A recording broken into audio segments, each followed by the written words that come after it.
Howdy, gang. What to do? This one might be kind of a little short, or the weather's clear right now, but there's a pretty nasty thunderstorm left over from a hurricane. It's could be reappearing sometime at night. The game plan is to get the dungeon done in this session, but I don't know if I'll lose power, or I probably won't, but most likely I might get a little bit of lag later on. Hopefully it won't be an issue though. I'm starting this at a pretty decent time.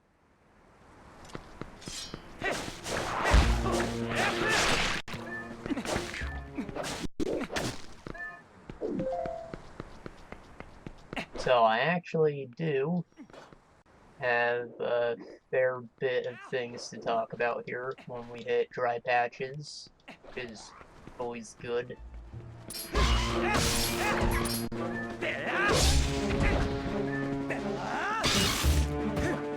But since we're going into our first dungeon, I'll probably just be able to talk about that a lot.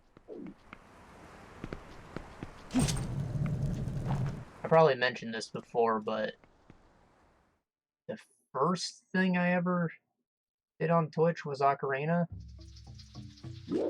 And, you know, obviously that had a lot of issues. I'd love to redo that at some point, but for now, those videos are long gone. So a lot of stuff that I said pertaining to Zelda in general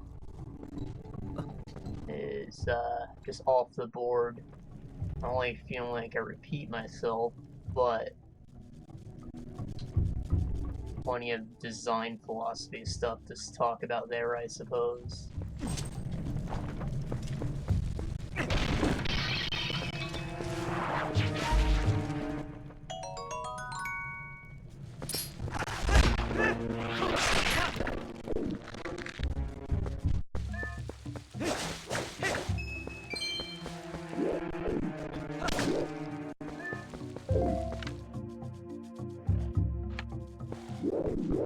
Right, so this is the first dungeon in the game. As far as first dungeons go, this one's pretty in-depth. Like, it's a little lengthy. Got a neat gimmick to it. It's not just like a series of rooms, like, say the Great Deku Tree was. Deku. I don't know. Probably Deku. I grew up saying Deku.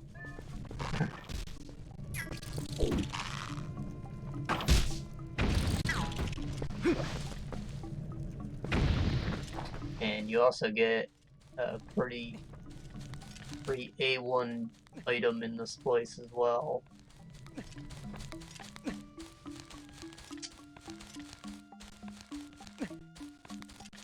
So, yeah, that said, I like this one. Pretty memorable. It's not incredibly difficult. Well designed.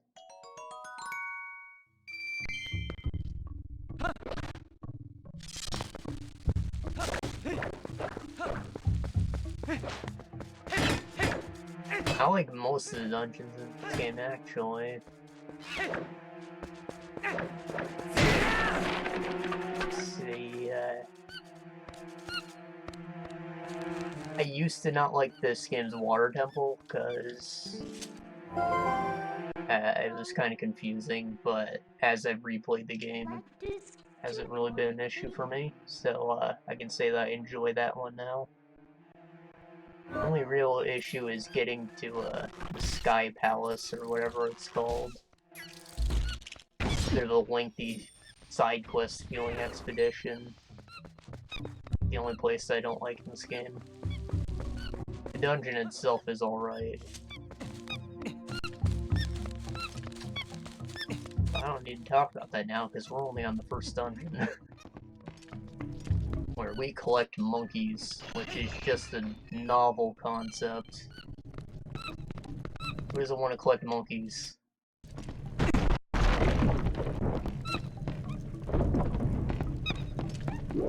I mentioned before, the first time we go into new areas, there's going to be some hitching. It'll smooth out over time.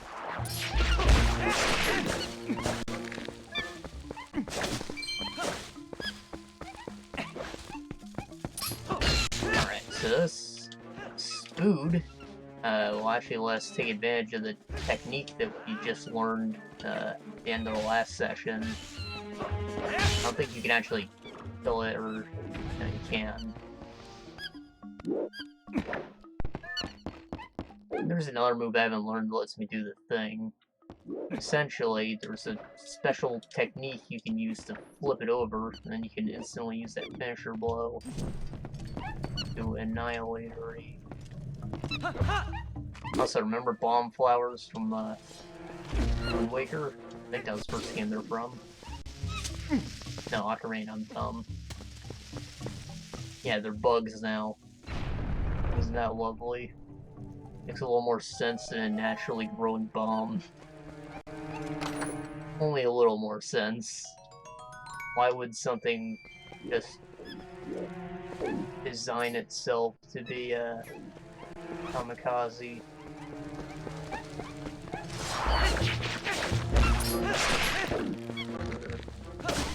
You know what? There are some insects that do that. I think it's a special kind of ant, maybe.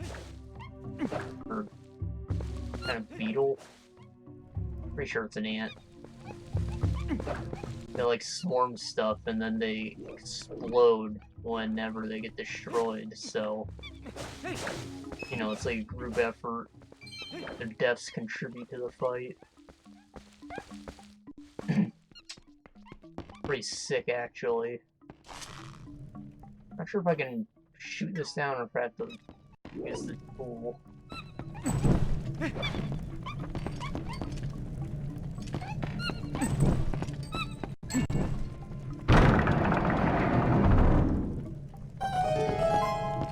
We'll just leave that up since we got the chest. No point in anything down there anymore.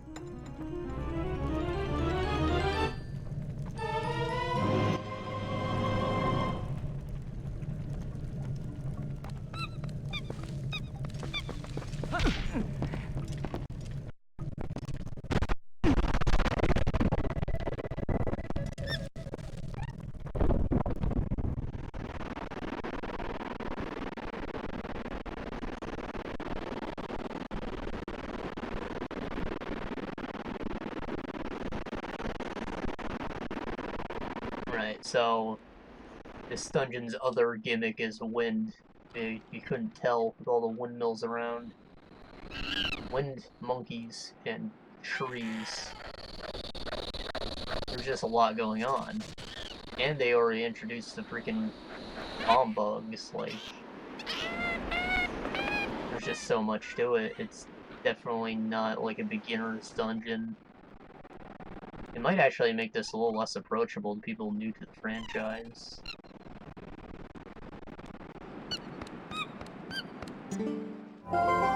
Also, that baboon totally just fucked up my whole journey. Had to turn around.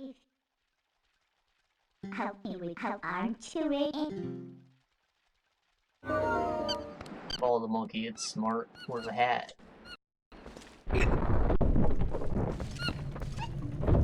I wear a hat, but I'm not as smart as the monkey.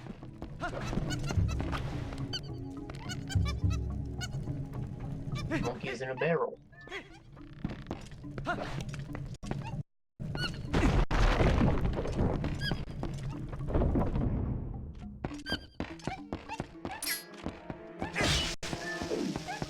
Pretty sure that wall blows right up.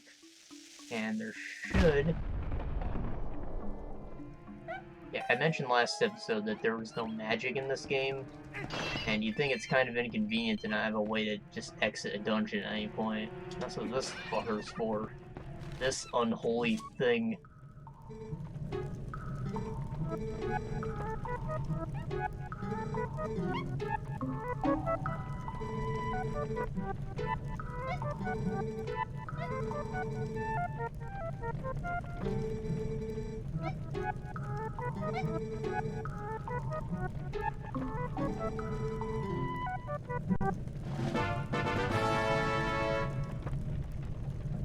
And so this thing, it's got like a little kangaroo pouch, I guess. You use it, and it gives you a little baby bird. You use that to come back to the mother.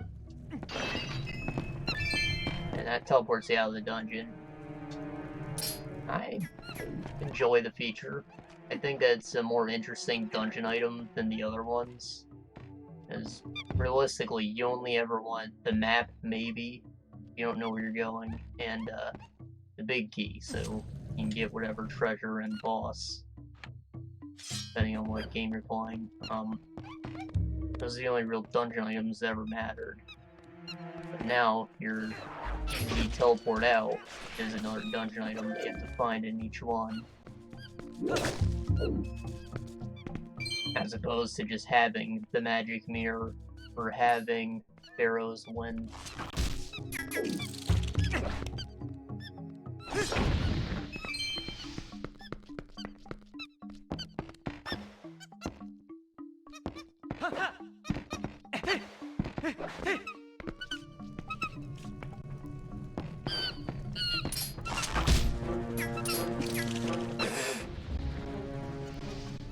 There's a spider without a web. Nothing at all, damn it.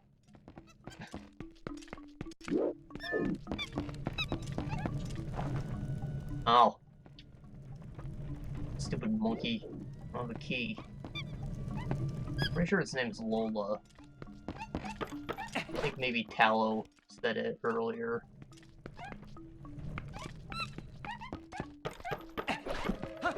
AKA boy with stick. Probably find the key somewhere over here.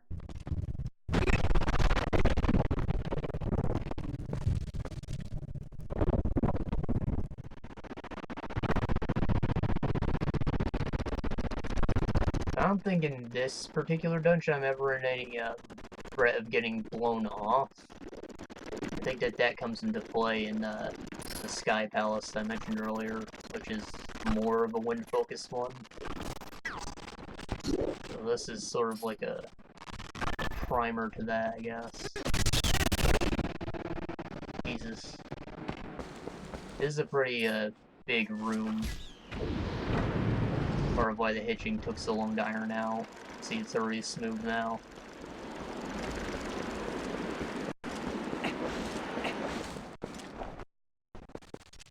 Loading screens. Hope all the doors aren't like that. There's only so many assets they can use in this place. I suppose each room has a unique wall. That part needs to be loaded in. These bridges and whatnot, though, those are recycled.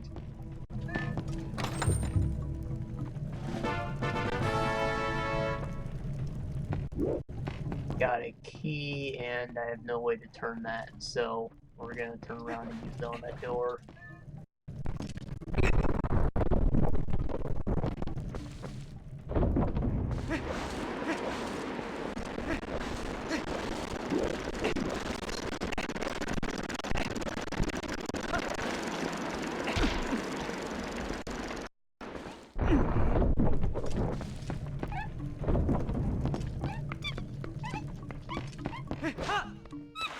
Crap.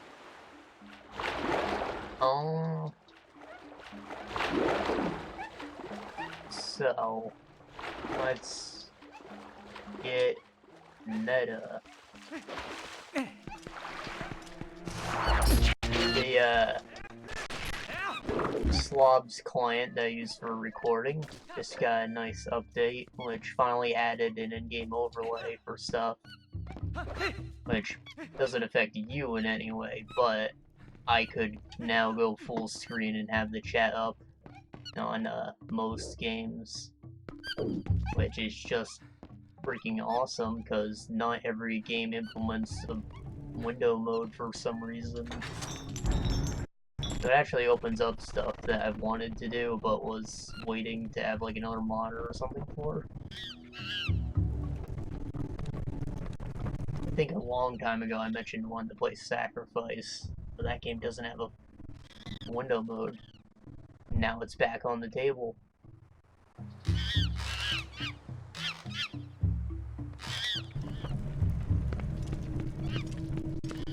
I should probably drink some milk.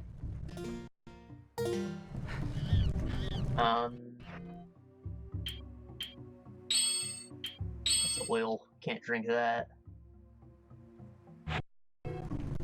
So, another thing.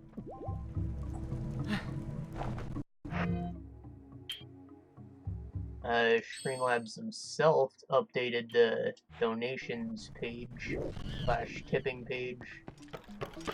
You know, the external link you click to send money to your streamers.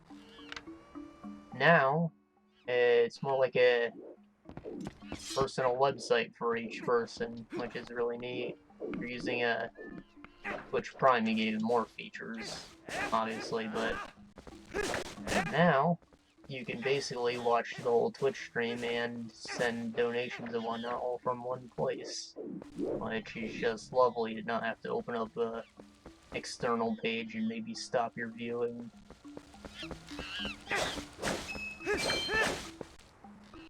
And like, that's all available for free, just a basic interface, and I think that's an awesome step up. Good on them.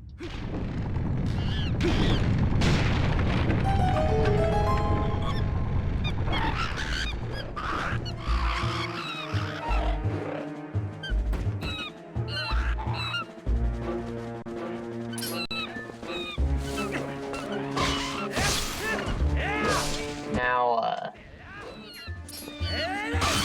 as far as the overlay goes, I've kind of gotten used to playing in windowed mode. It even helps performance a little bit. So, I don't mind doing it this way myself. Lets me keep an eye on all my audio levels and whatnot. I am getting a little lag. I just see some frame skips on the bottom. And I wouldn't know that if I was in full screen, you know?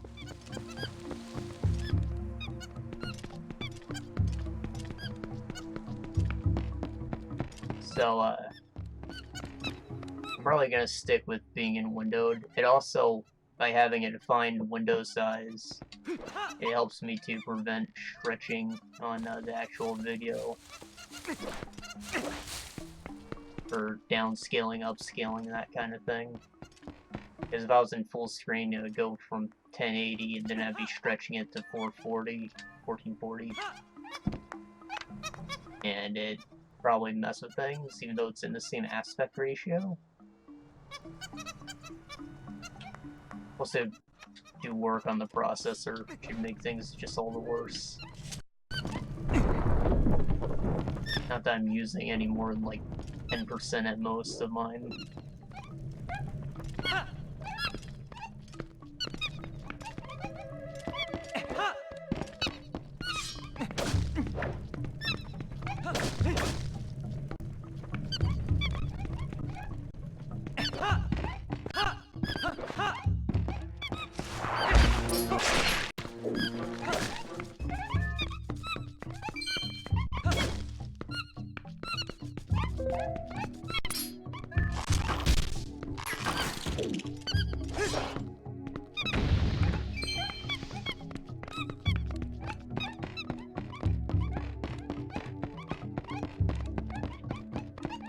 The other room, we needed a way to turn the windmill, which means I can't go there. The only other path would be this way. I have another monkey with, so I might be able to make a bigger bridge. That's the big boy gimmick of this dungeon. Also, they don't like get off the ropes for whatever reason. I guess I probably could have gone this way before, but he was locked on to the first one he went to, so I was following him. Or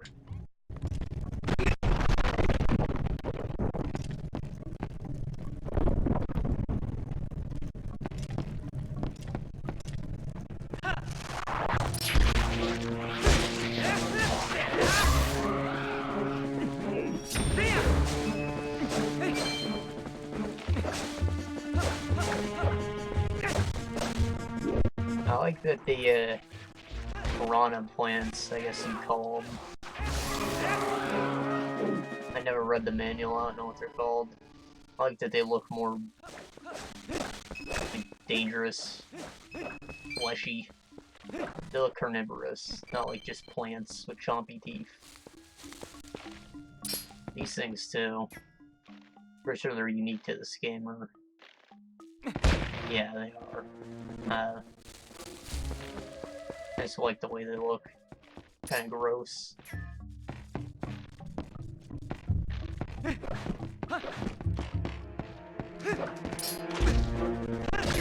Well, as you might guess by the big mouth thing, I have to feed it a bomb. Attempt to.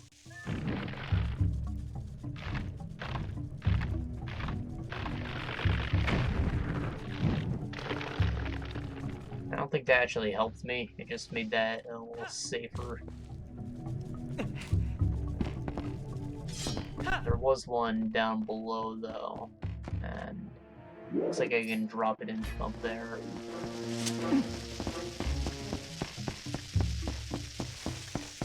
Not sure if I have the time though. Oof. Oh, there's one right there.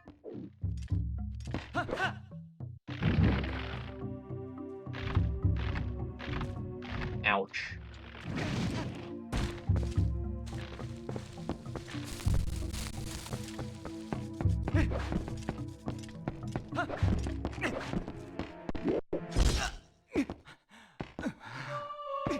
Shit.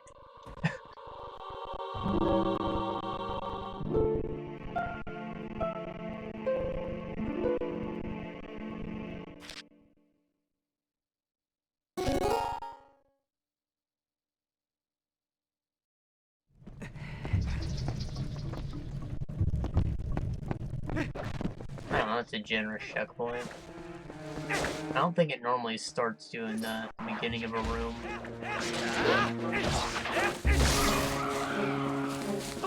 Maybe specific big ones it will.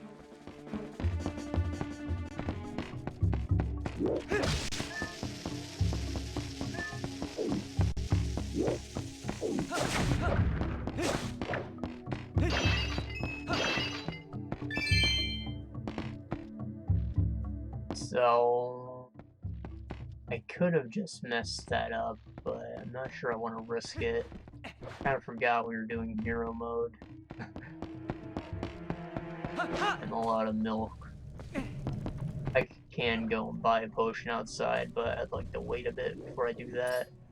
Mini boss out of the way first, maybe. I think it's something that I'd want to have the potion for. But I'm stupid.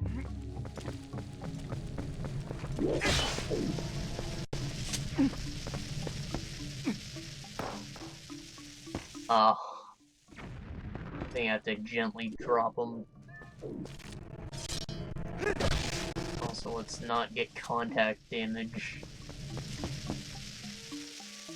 A little tight, that's what killed me.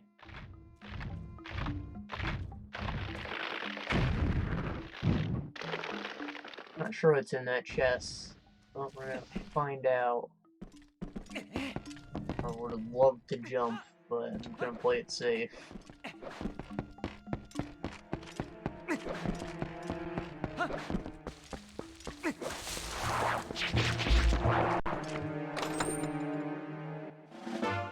Oh, heart piece. I kind of forgot that those were in dungeons.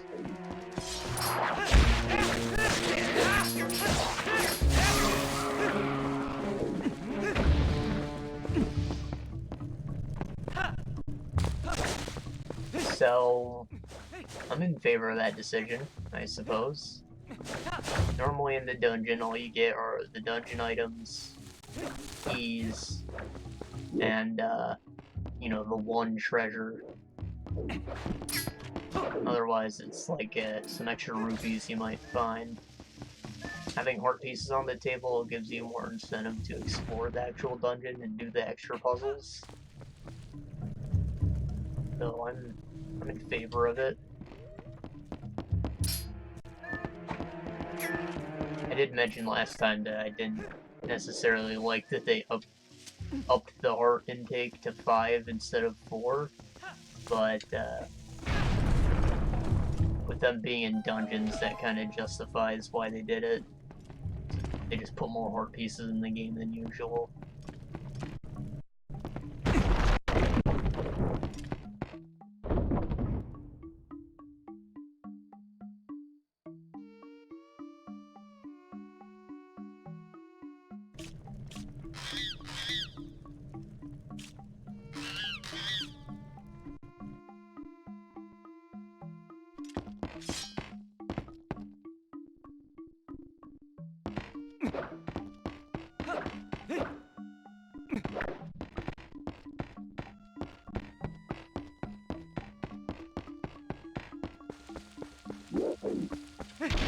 TLOZ.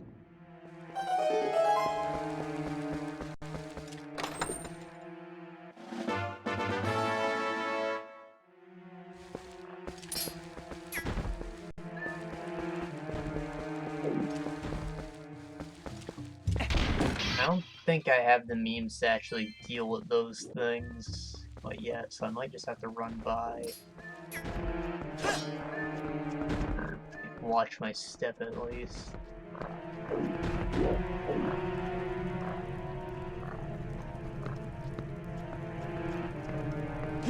Like that.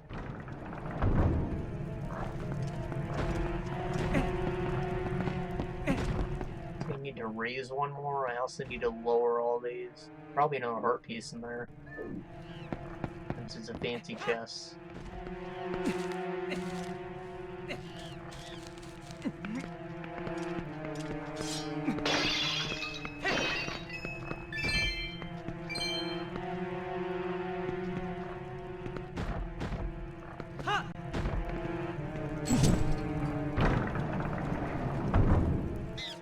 In fact, it's almost certainly a heart piece, because I have to remember to come back here once I'm able to put these torches out. So it's like a hey, nice job, kid.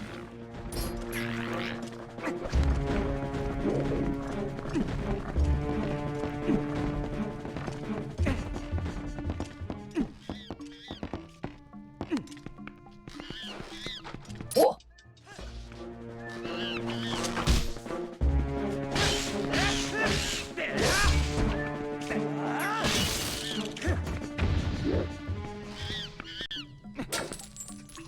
You know what, it was Skyward Sword I was thinking of with the spiders. You do an upward slash, you can like flip them over. The finisher still works about the same, but it's like less technical. Need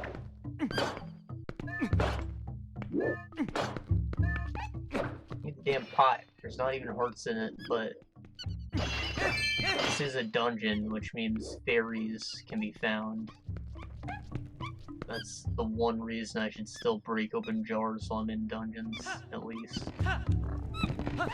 They're usually right outside a boss room and nowhere else, but it's still worth checking.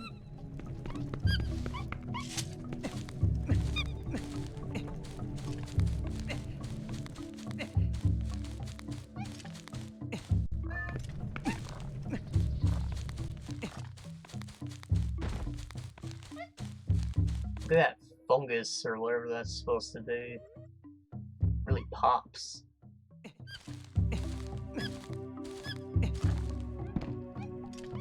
I think it's supposed to be Tempanella. I think that's what it's called. Howdy, Spunky.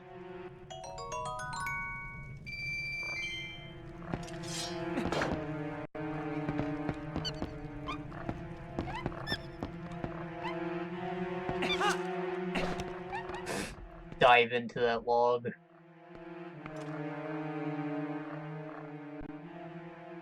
This makes sense.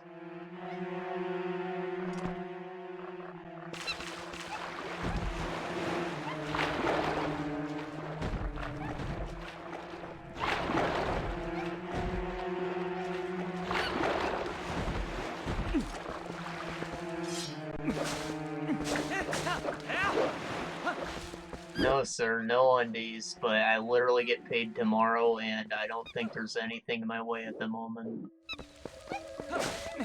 So this might finally be the week that I order them, at least. I don't know how long it'll take from the ship. God knows I don't want to pay for shipping.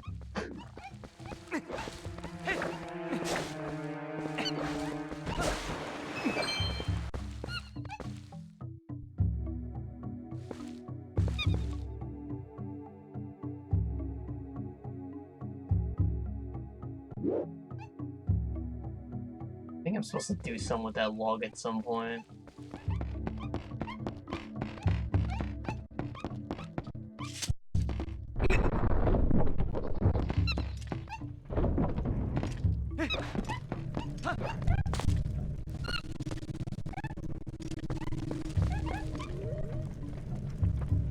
Huh. Oh, okay, I see on the map.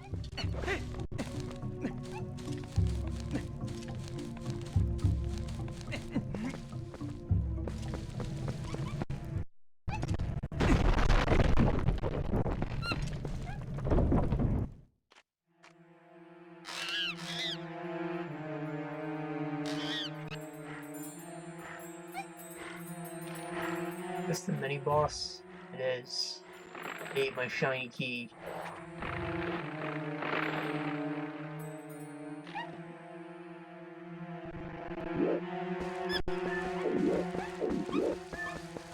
The whole sphincter flower thing is just horrifying to me.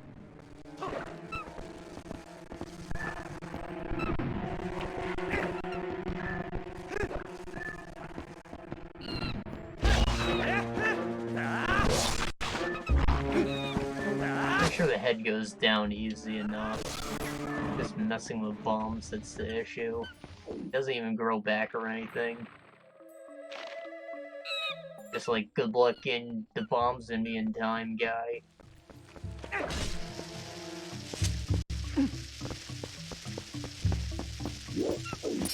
Oh.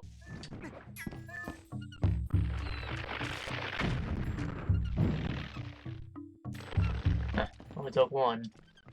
What a mini boss.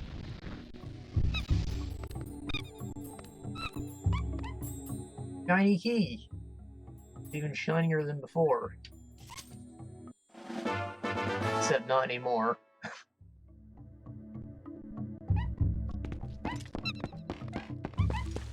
It's weird that they put the model in the game for that and still use that one.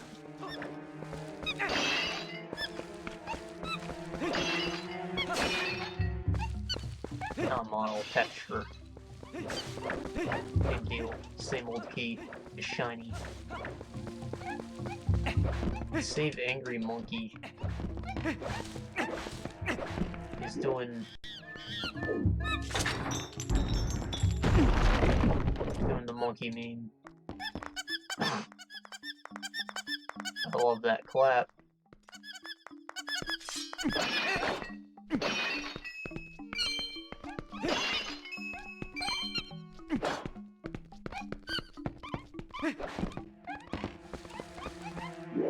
There was like a study about animal jealousy, I guess. Real simple experiment. They had two monkeys in cages, and they fed one nuts and the other one nuts, and eventually they gave one of them like a blueberry or something, and the other one just got more nuts. He started shaking the freaking bars. Like, yo, what the fuck? Give me that blueberry. He didn't even want the nut anymore. He's like, why the fuck he get blueberry?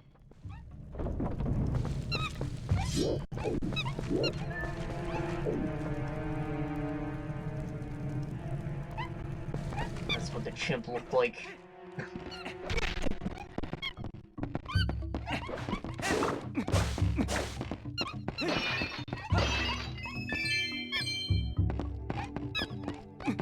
I know as far as animal intelligence goes, chimpanzees are pretty damn smart, but, you know, I didn't think they were petty enough for jealousy. I figured most animals are just like, hey, it's food. Free food.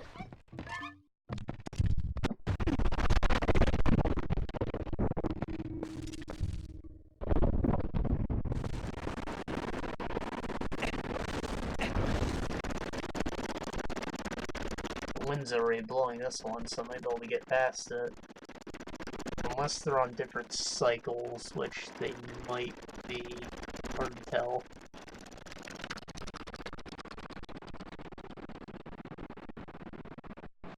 No, they definitely are. You turn around.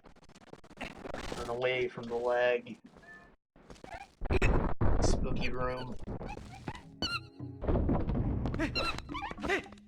Let's see. I think I've collected like 4 monkeys. That might actually be enough to go take on Big Baboon.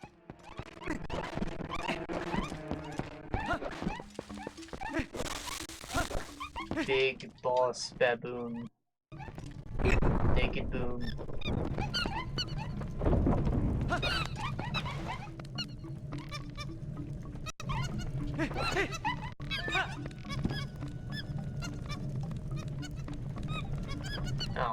Oh, they're telling me to follow them.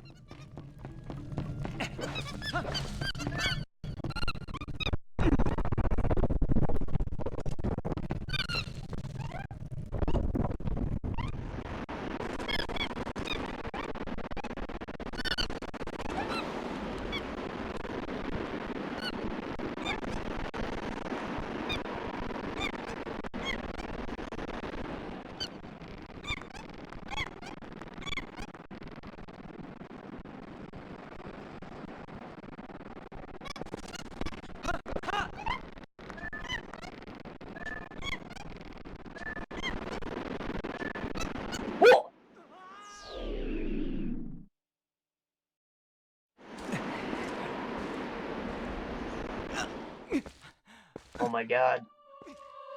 They killed me. I trusted those monkeys.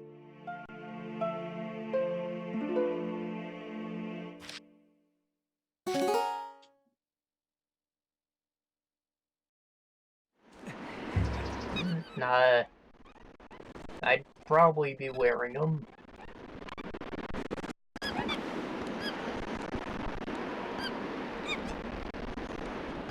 Not that self-conscious about my body.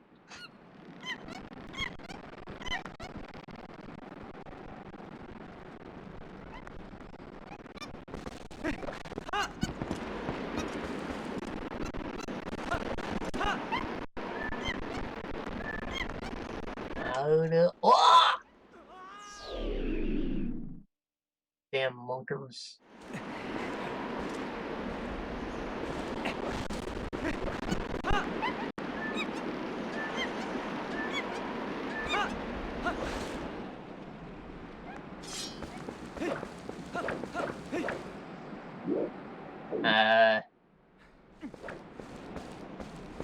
I mean, I'm not really sure. I don't really take pictures of myself all that often, so like, I don't even know what typical mirror pic would look like.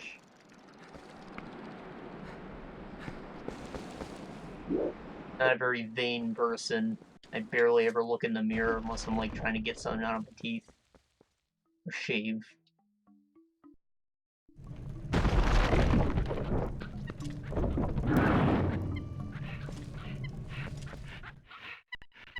You'll notice I'm wearing like the same clothes a lot. I usually just take whatever's on top. I don't pick out my outfits or anything.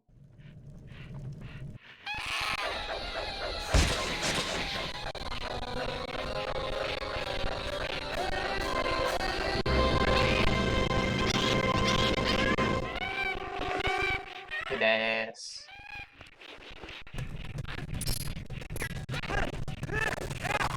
Now, I maybe should have grabbed the potion.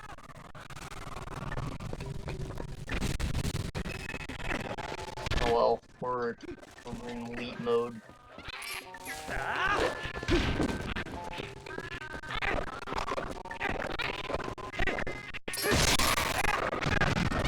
Okay, I'm dead.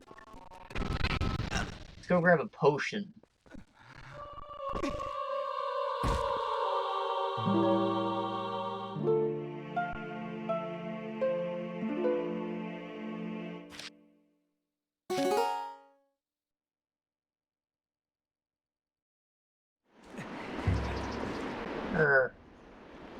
That Might be able to do it with full health, we'll see.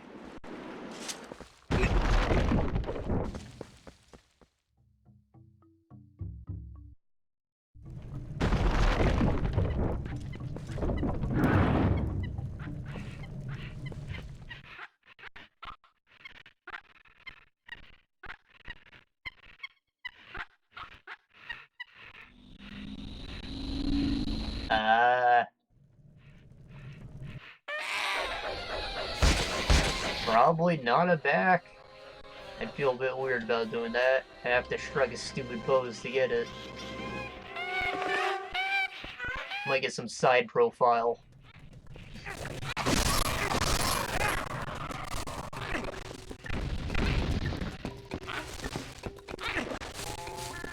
Oh.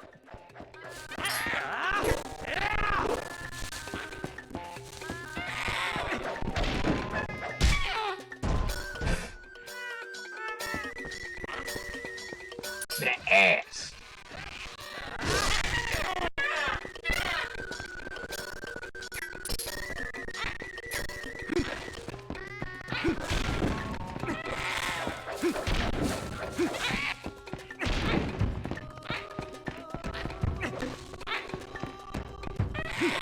Now, I wish that they would come up with a boss that required you to use the lantern.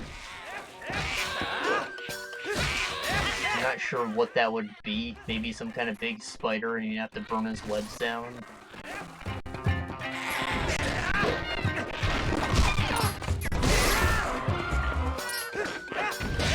But as far as boss when you don't have any real tools go, using the roll to use weakness is pretty creative, I think. Apparently the slingshot doesn't do anything to him either.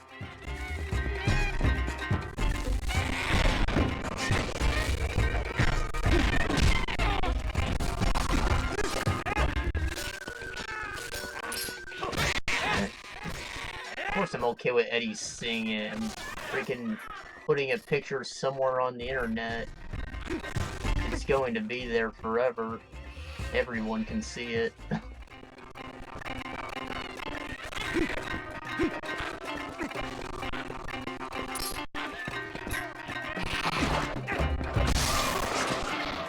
Even when you delete something from like an active site, it's pretty easy to just go back to an archived version of the website and find whatever was deleted.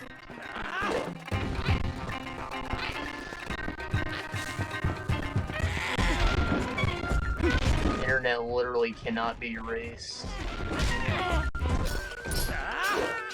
Even if someone somehow shut it down, if we were to like reinvent internet, you could go and dig up all the old history that was there.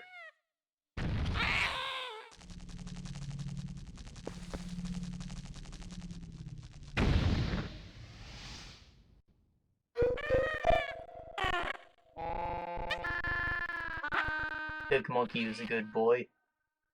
He just had a tick problem, apparently.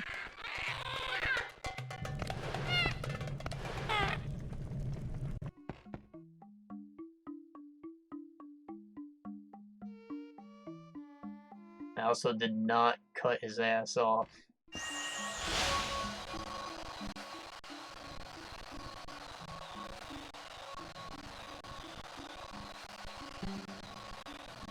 Sentient boomerang.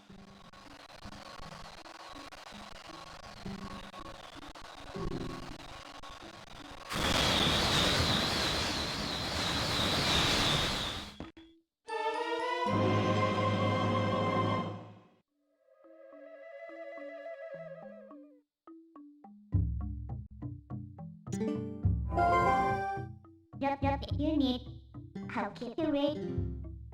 Right, so I pretty much think that this boomerang makes the slingshot obsolete. The slingshot has a little more range, obviously, but it does like the same effect of just stunning / disturbing an enemy. Even those little spiders, they can like pick them up or rustle them out of place, which is really all you need to do with them ever. So, we're gonna be saying goodbye to the slingshot for a while, probably. Also, this is like the coolest fucking boomerang. You throw a tornado. This is why he's been Smash Bros for so long. Because this Link has the coolest gear.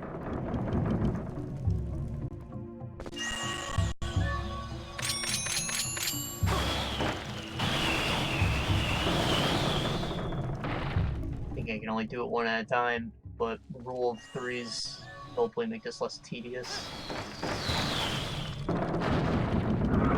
Hey.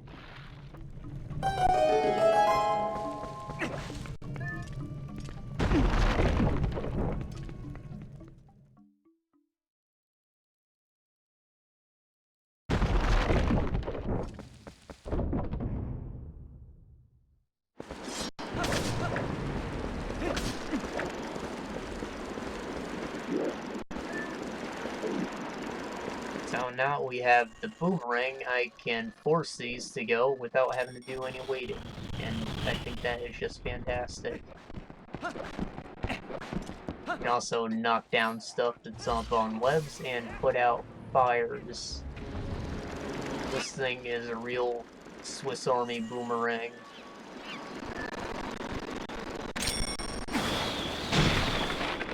It would be fantastic if the Swiss Army was armed with these things.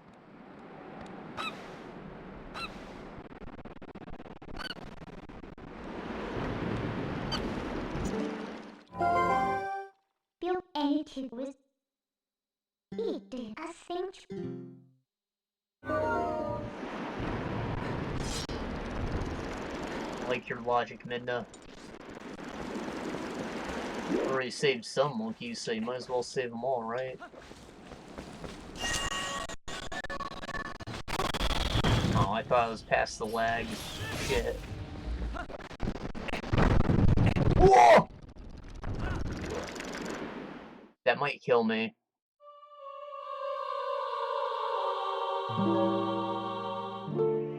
I need to go grab that freaking potion. Boss fight here is actually pretty tough.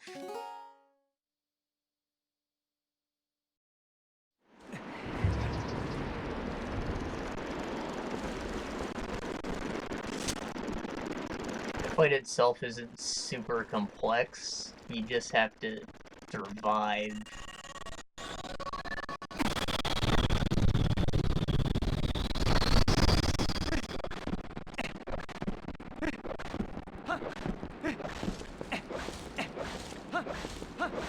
The uninitiated rolling does give you a minor speed boost, so it's common practice to roll whenever possible, especially if you're trying to go fast.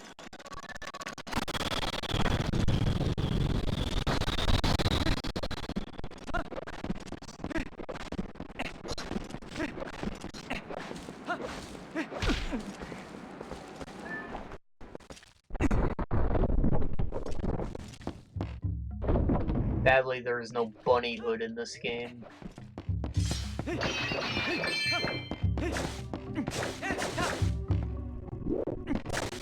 Or, I guess it's not all that sad. The bunny hood kind of sours the rest of the game once you have it.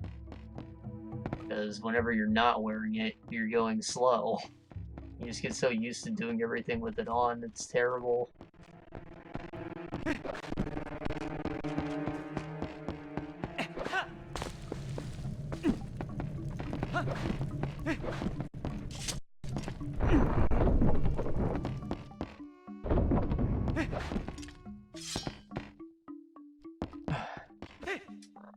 Right, so now I have the ability to lift up tiles with these winds, and I can actually deal with these guys. I'm gonna drown them in the most brutal way possible.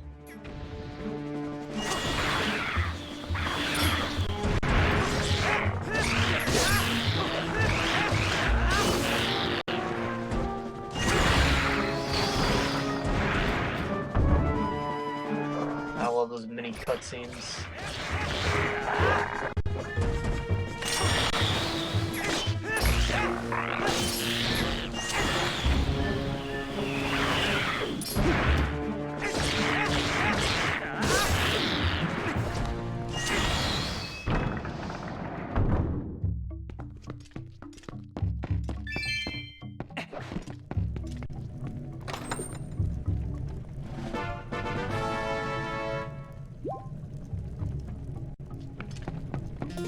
those do I have? 3?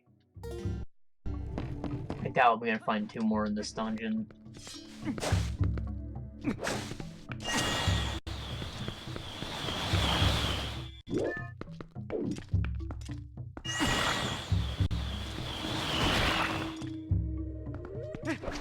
Right,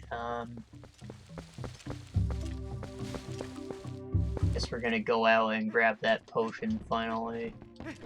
There should be a fairy outside the boss room, but now we have the tool. We have plenty of dungeon left ahead of us.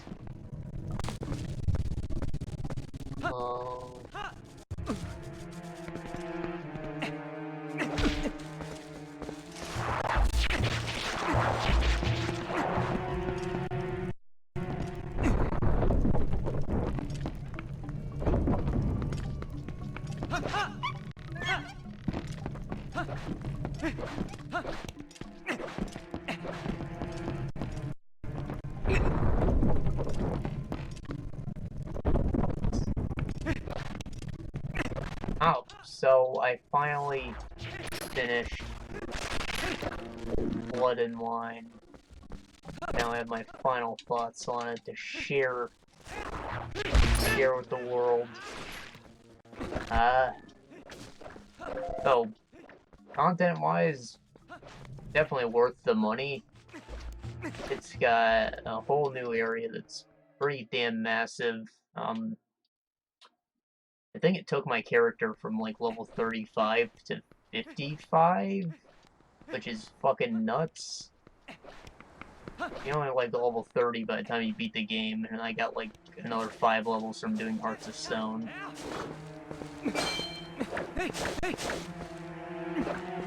I thought Hearts of Stone was better narratively, but there was just less to it. Revive. One Wine comes with a new mutation system, which is super freaking sweet.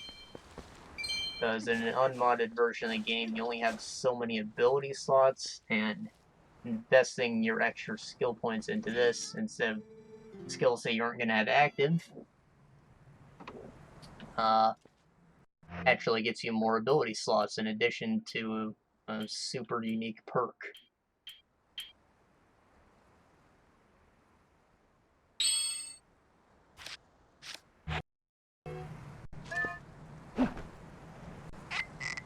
I thought that was a super awesome system. Oh shoot. Sorry, I wanted to pay 30 rupees.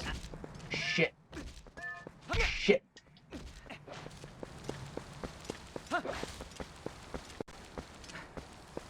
Oh, so much for buying a damn potion.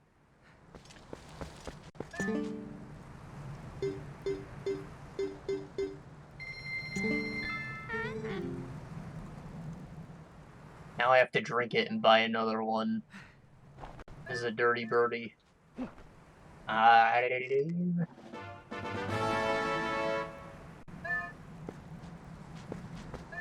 Let's see, they also introduced Grandmaster here, item sets, so it gives you new armor goal to work towards, which is nice. Get even stronger equipment to go with their stronger enemies. And what's super cool about them is now that you have the complete set, you get a set bonus with a unique action, which makes you consider which one you want a lot more. Coupled with the enchant system from Hearts of Stone that lets you change the weight class of all the armors. And there's a real thinker involved there.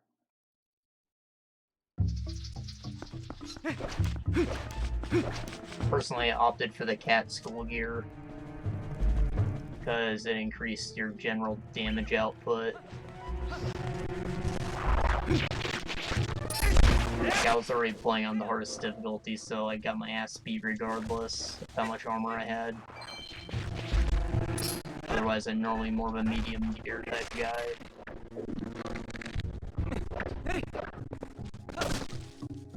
So in addition to the 3 base sets, the free DLC Wolf set, they added the Manticore set, which I thought was super cool. It's not only can you just craft it out of all the new high-grade materials, you don't have to go through all the tiers to get it. And it comes with a bonus like the other Witcher sets. But it looks more like Geralt's classic outfit from 2007 in the first game. Whereby the Wolf Skull looked more like his Witcher 2 gear. Glad there's finally a way to see Geralt in just a freaking leather jacket, some studs. I still think it's his coolest outfit.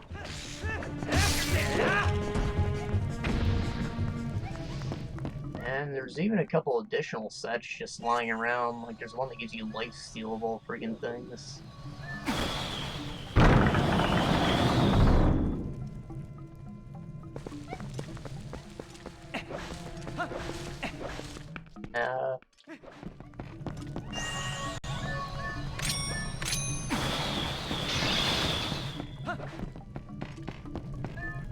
So as far as overworld activities go, I consumed them as I do. I take a lot of value out of them, but there's some...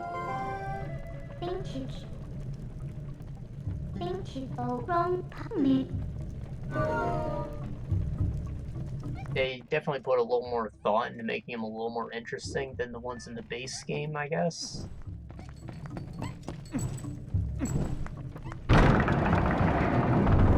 So there's like bandit camps that you can take down, which have bosses in them and a lot of guys to kill.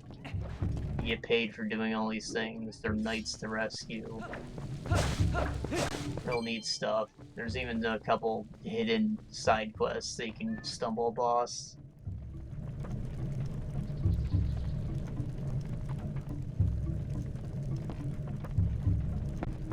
Going over here.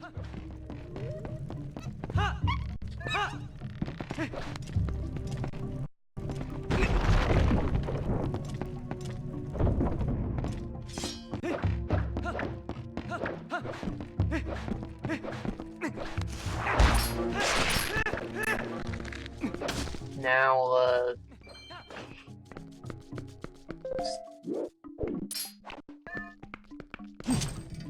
crap.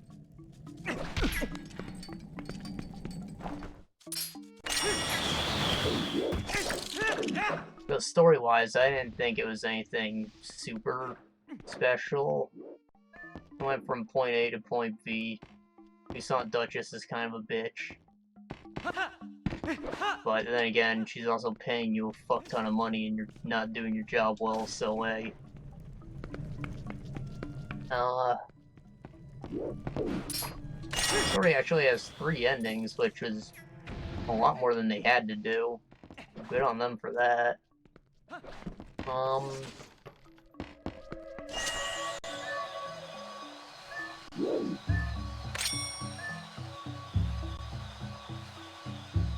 Again, I enjoyed the change of color palette from dark to bright, and then,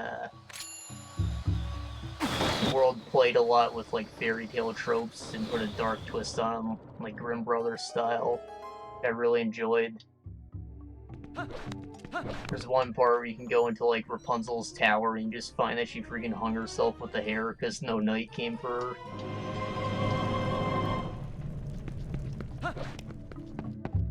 Got a good laugh out of that.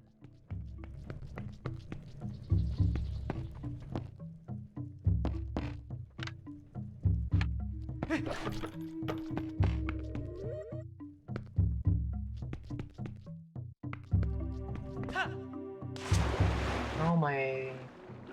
There it is.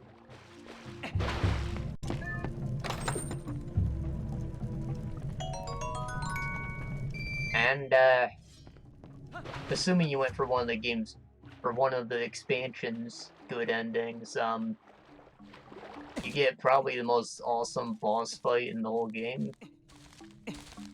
Way cooler than the end for the base game.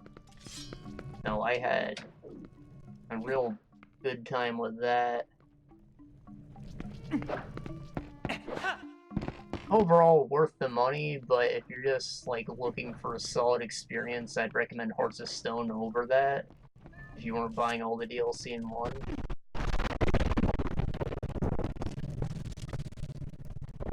I'm sure I have extra thoughts about that are just not on my brain at the moment. Oh, there's a part where you get high and get to talk to your freaking horse. It was lovely. I'm pretty sure you were actually talking to the horse. It wasn't just being goofy.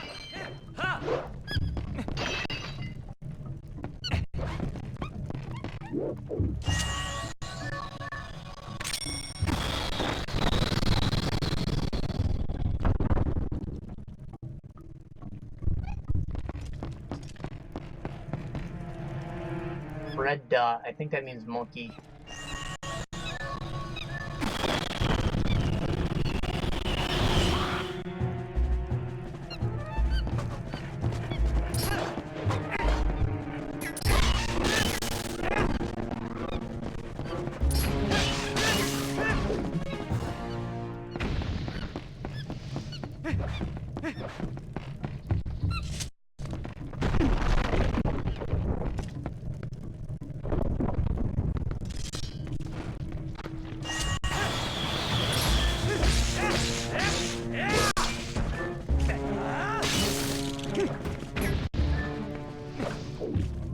Oh, alright, I forgot to talk about freaking Corvo Bianco.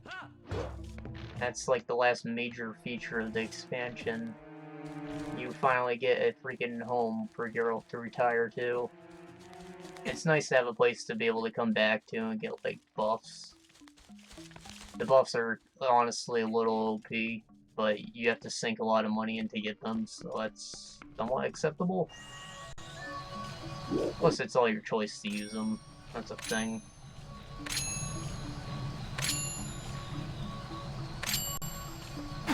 kind of like the only fast travel point in the game that leads you to a point close to a stash. That's the real benefit of it, I suppose.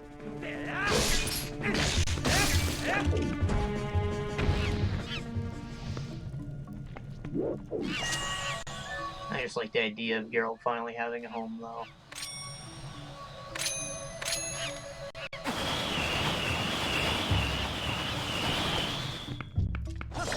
That should be all my freaking thoughts on that.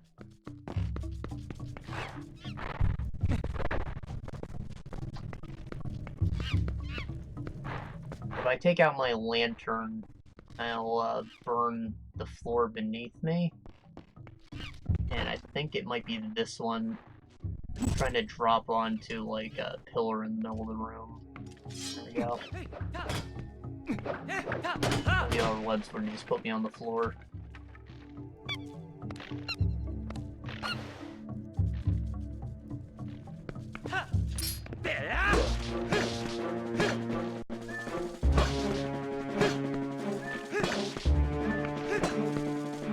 Jesus.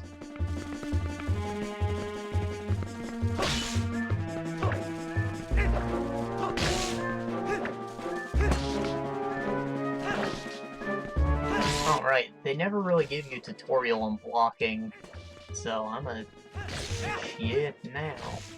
All you gotta do is lock on, it's that simple. Lock on, stand still, that's how you do a block. So, it rewards patience, I guess. I don't like Darkfall, huh?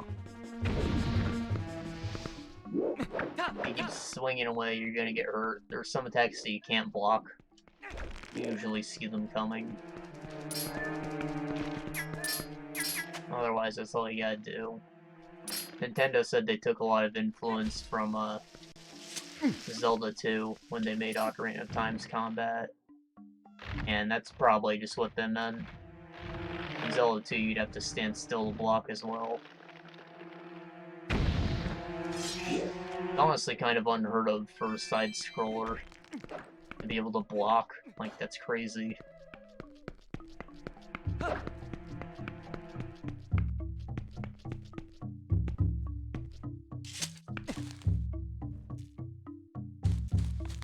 Even Symphony at Night has the shield break, because it'd be a bit ridiculous if you could just hold block and be immune to damage whenever you want.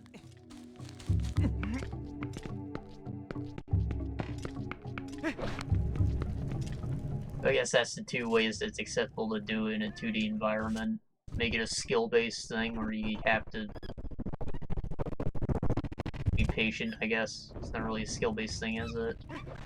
But something that's not necessarily easy to do. Or just put a limit on it. Need a key.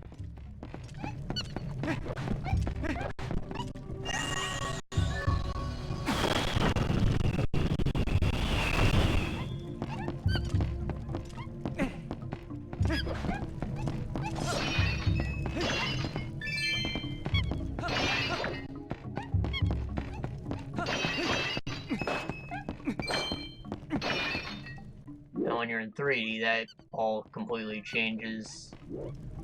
Because obviously there's the concept of unblockable attacks, but even against the normal enemy, all it has to do is get behind you and you won't be able to block it anymore.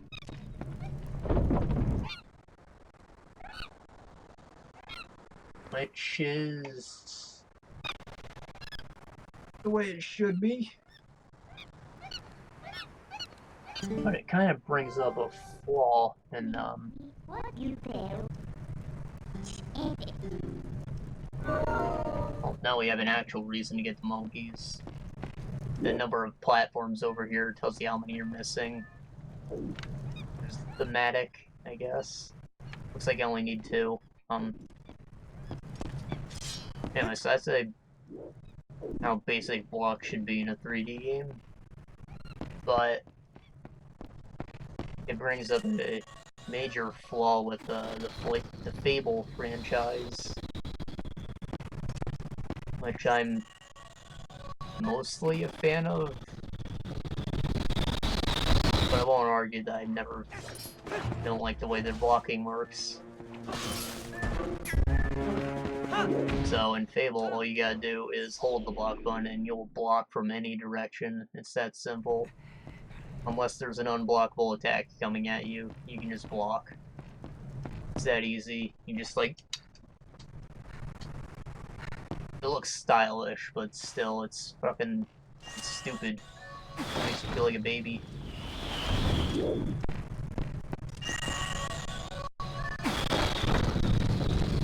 That's like a perfect example of that just being a bad way to do it, I guess.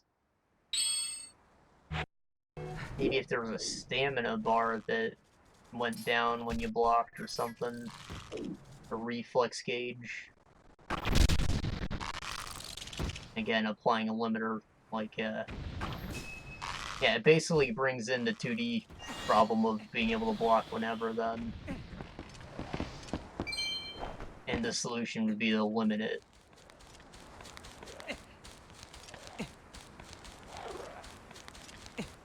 In some manner. A real simple one is adding a weapon degradation system, I guess. So blocking attacks with your weapon would cause it to break, deal less damage, eventually become useless.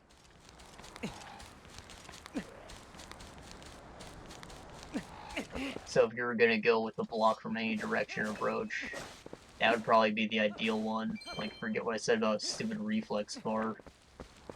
Doesn't even entirely make sense. Looking at the stamina, yes, but reflex bar, that sounds silly.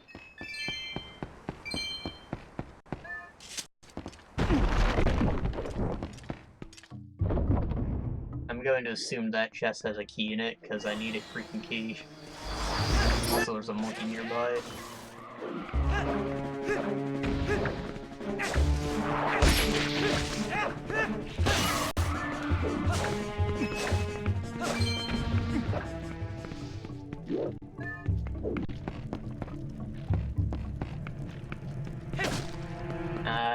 So I'm gonna die in like 1 hit, which means I should probably use my potion now.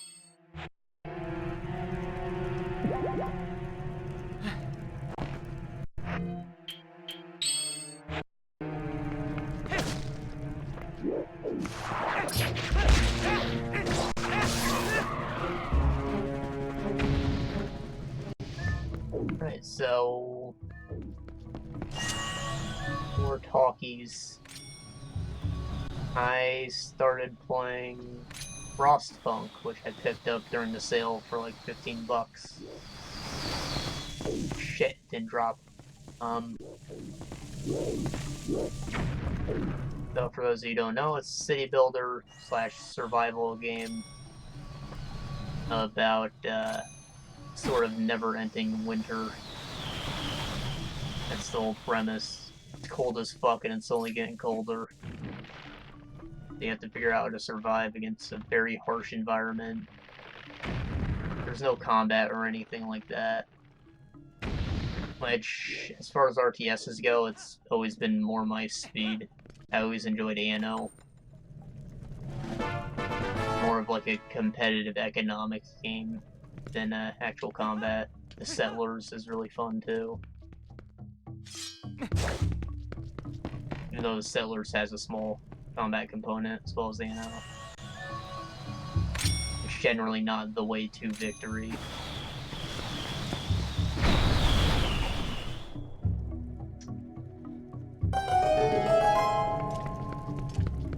So, as far as those kinds of games goes, it's a bit on the easier side, maybe?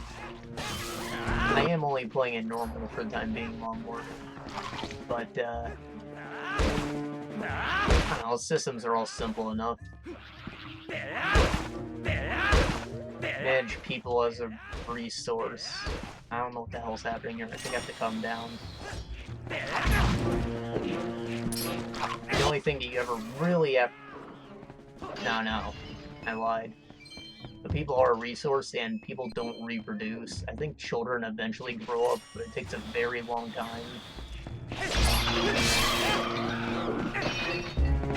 So when people are dead, that's it. You're down on your workforce and there's no way to really recover them. That's pretty harsh. You have to keep everyone alive. And then, whenever bad stuff happens, people get a little pissed off or they lose hope. When either of those meters falls, you put into like an ultimatum.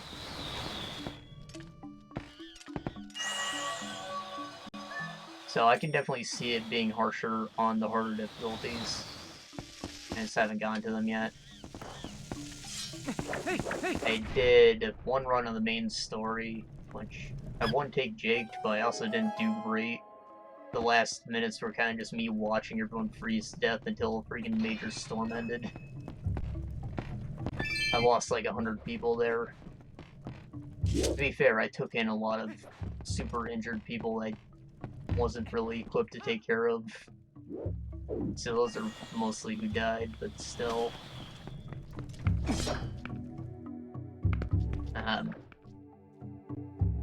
What I thought was cool was, as you play the main scenario, and you come across some of the major events while exploring the world, you unlock additional scenarios.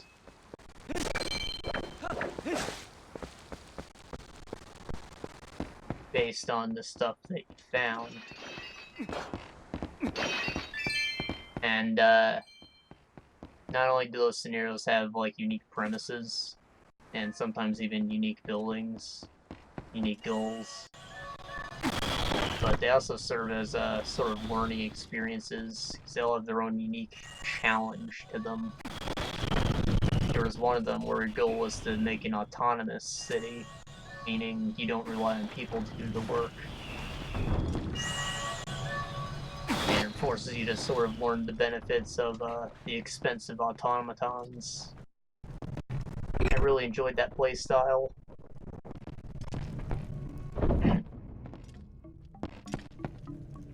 And I'm doing another one where it's just a constant influx of workers coming in, so you have to deal with an ever expanding population slash resource consumption rate. You have to keep all these people warm and fed and working. They don't have to work, but they should.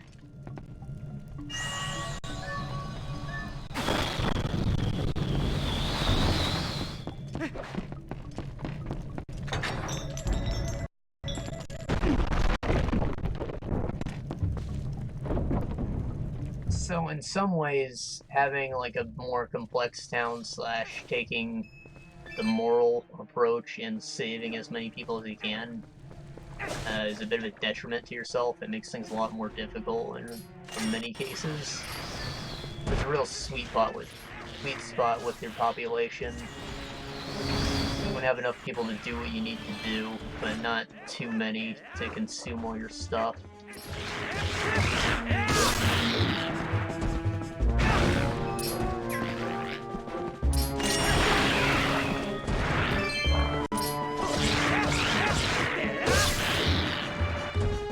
Also, whenever I launch a game, I end up playing for like 5 hours. It's kind of super addictive.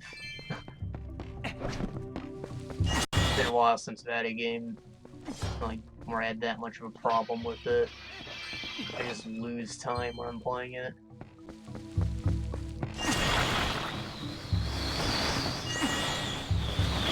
It's a solid recommendation from anyone who enjoys city building.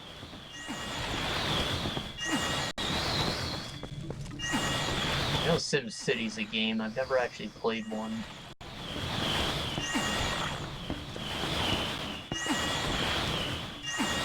Might be something I'd be interested in.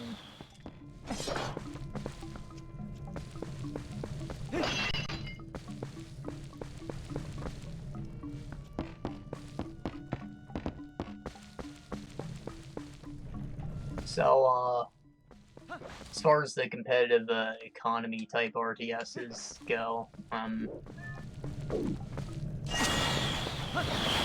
always enjoyed those more just because it's a bit more relaxed. It's more about playing cutthroat than scummy. Because in a lot of the combat-based ones, it's all about, you know, just rushing the other guy down before they're ready to defend against you or whatever. Resource hogging as fast as possible, that kind of thing. Right, the other ones are just about more logistical slash engineering skill and the occasional cutthroat maneuver.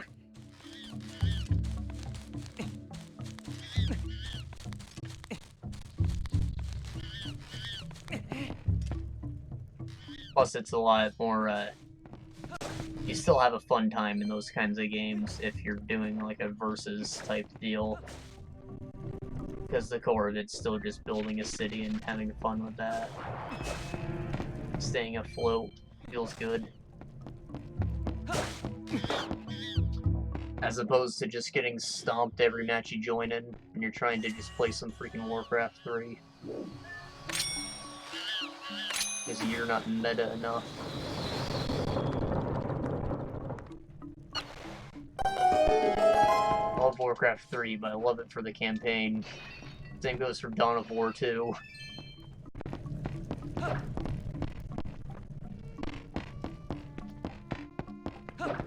Both of which are excellent campaigns. They're very lengthy, have a lot of depth to them. Those are ones that I can recommend playing just for single player value alone. If you're the kind of person who knows you're gonna get stomped.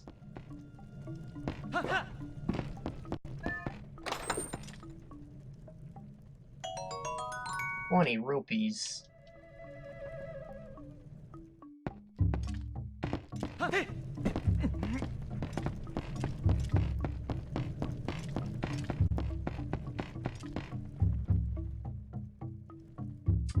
that everything on this map?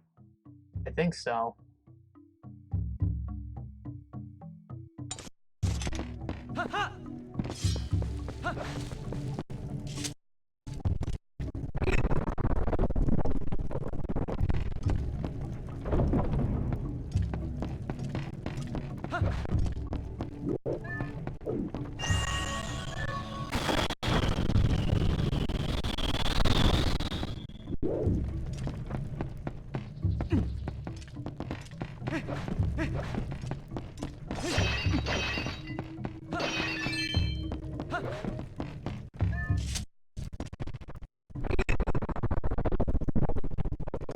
So I don't Being honest, I don't remember freeing the monkey, but I'm pretty sure I freed the monkey. Okay, I did. We have access to the boss. I would run back and grab the potion, but following design patterns, there should be a fairy right outside the store. And hopefully, I don't accidentally let it heal me. Keep it in a bottle.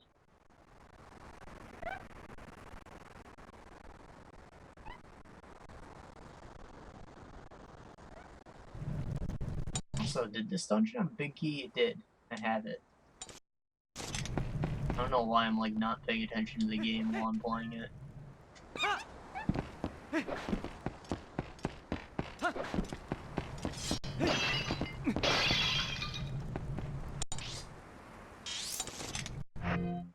The D-pad feels so wrong to open up your item wheel. I wish it was on select.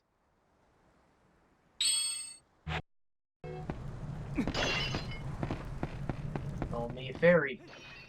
Show me a fairy. Whoa! Son of a bitch. Alright, I have to leave the room. Hopefully respawn the fairy. Exactly why I said it didn't want to happen. And it happened.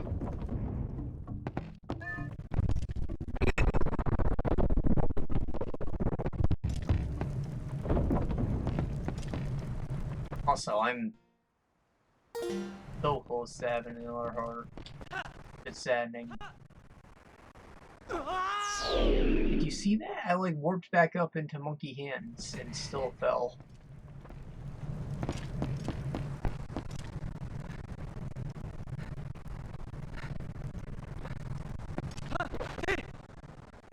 Dead.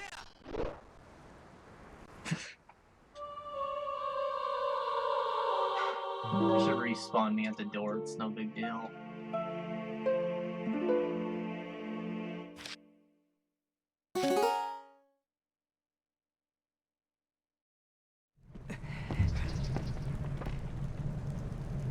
Now, I said before that dying only spawns you with a couple hearts. I think 3 might be like the actual amount that you start with, so right now it doesn't have too much of a punishment, but the game won't be so forgiving later. Also, that's fucking brutal. I lose 2 hearts when I fall.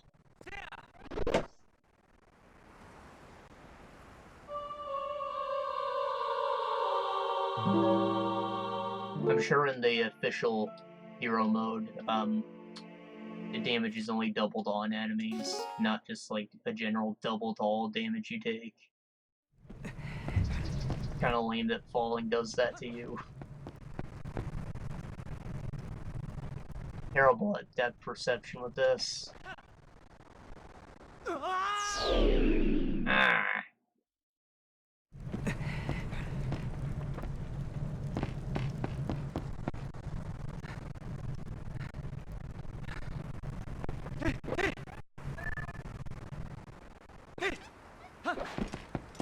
I want to at least get the fairy.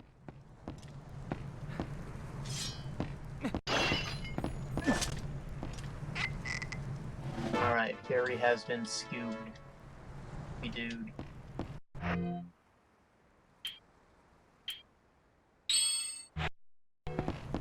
Ow. Again, for the uninitiated, is no one. Fairies heal you about 10 hearts, maybe? That's their normal healing value, but the real cool thing about them is if you die with one in your possession, it will just fly out of the bottle and resurrect you on the spot. It's always important to have at least one around, but they definitely don't trump potions. If you're the kind of person that won't remember to use potions, go ahead and fill up your pouch with as many fairies as you like.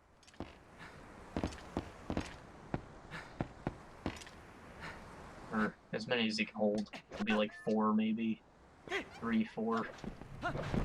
Bottles are incredibly rare.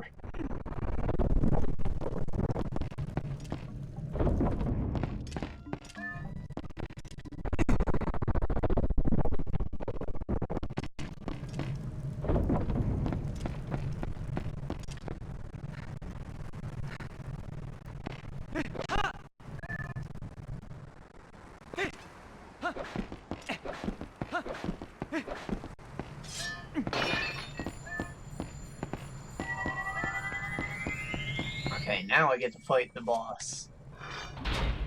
The real challenge is that freaking monkey ladder. This is gonna be a shit show. I don't think I've ever beaten this game on hero mode. Not that I've ran into a brick wall or anything, I just haven't. I've definitely done the first few dungeons, though. The second one's not so bad. And the third one has a nearby source of health potion as well, so that's good.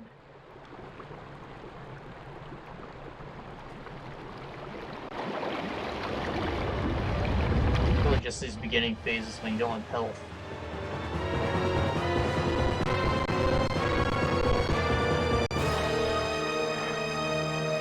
Baba. That's a name.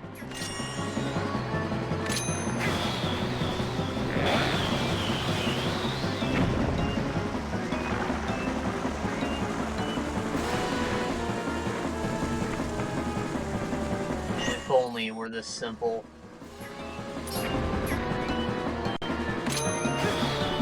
Just feed bombs, but this is a sort of tutorial phase. Just gotta figure out what to do with the heads before the fight actually starts. I think if you wait long enough, they'll try and bite at you. Otherwise, they're just meant to stand still. So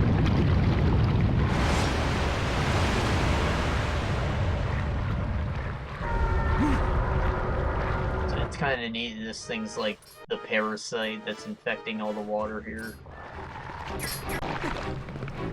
It's like a world space event.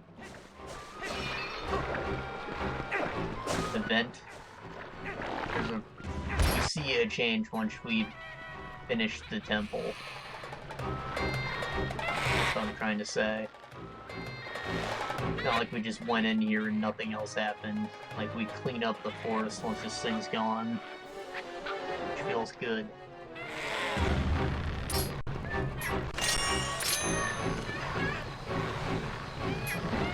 Fucked it up.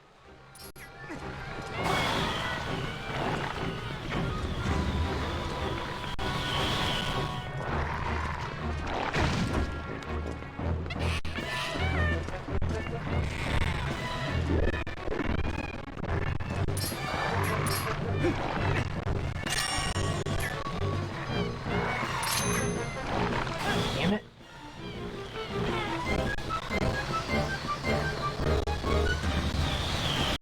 I keep feeling like I need to hold the trigger because I'm trying to aim the boomerang, but that's not how it works. I just hold the boomerang button and I press R and do the lock on. Holy crap, I think I guided it into that now. That's like 100% luck.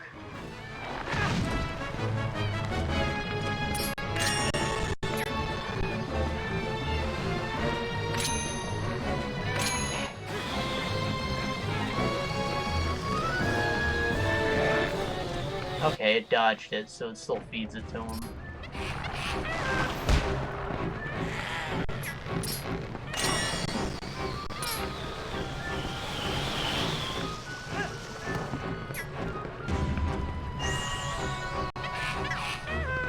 Donkey boy.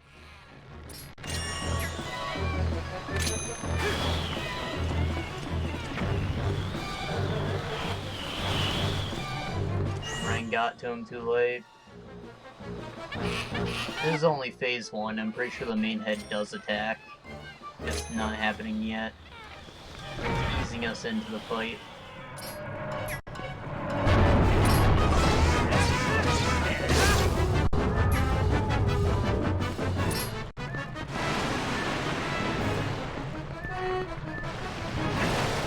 And there we go. It's attacking.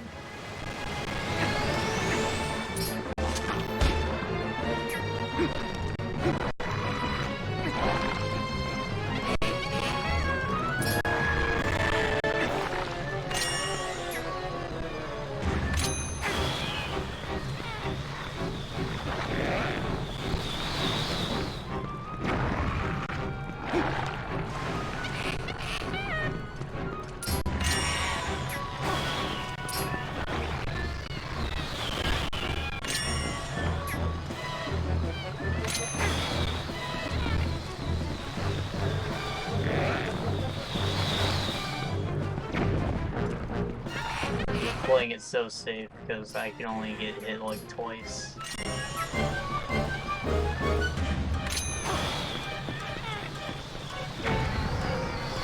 Nothing wrong with doing it the optimal way though.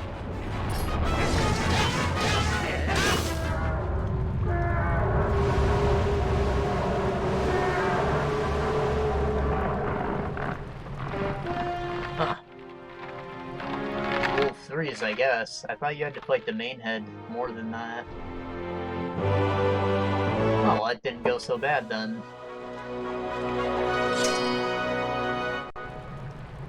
Stuck my sword through my hat. Yeah, the water's cleaning up. This gets rid of the poison mist as well. But then, the fuck is this? Piece of armor that you don't get to wear. Makes me kinda sad. It'd be sick if you just had a whole suit that looked like that.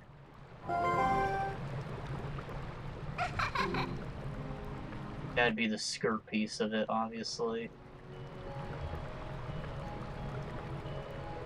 Up until this point, seeing Link in plate mail was just a dream no one ever had. Technically, you do get some in this game, but it's hard to get.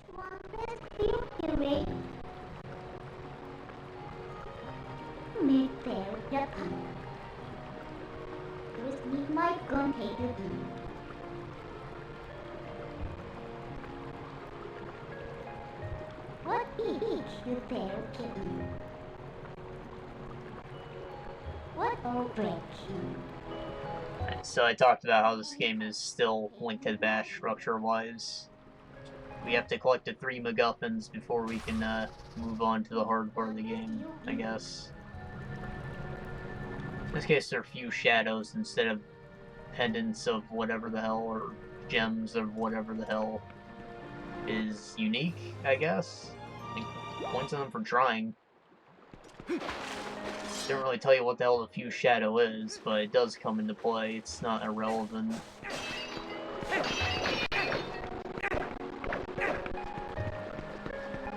It kind of looks like the helmet Midna's wearing, actually. Cough, cough, wink, wink.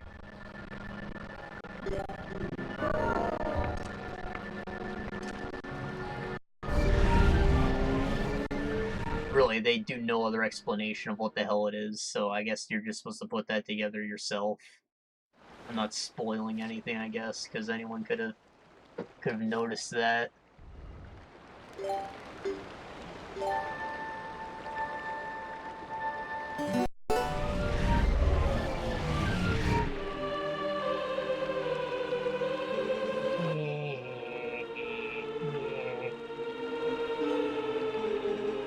Heroic stink.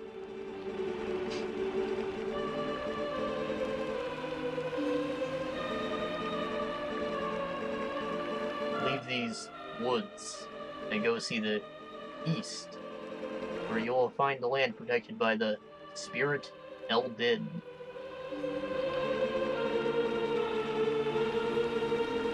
There you will find those you seek.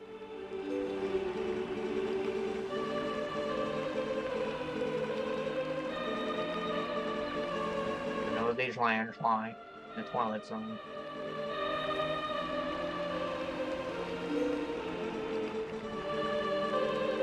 It's not really a cloud of dusk, it's more of a magic barrier from the looks of it.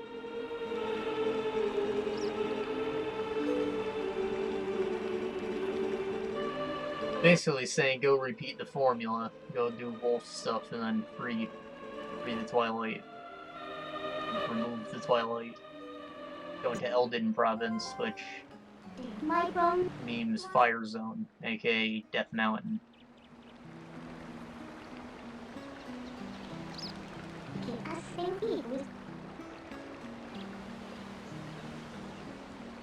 Do you have anything with pop? Have was hello hunt.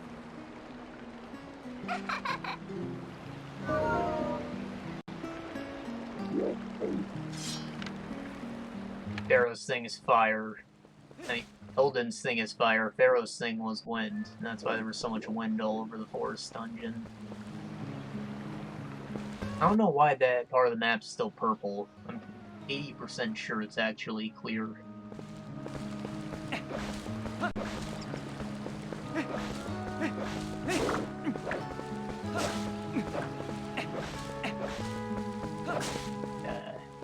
Anyways, we're now capable of leaving this forest. Going out into the lag rule field. It won't be so bad the first time we go in, because most of it's still blocked off. But I honestly don't understand why it gets laggier as it expands, because it is still split up into load zones. It's not like your actual play area is expanding, it's just, I don't know, maybe there's more objects off in the distance. Distant objects shouldn't be all that detailed though, like, even right here you can see those are all flat trees. That is just a square with a tree picture on it. As it should be, because that's all you need.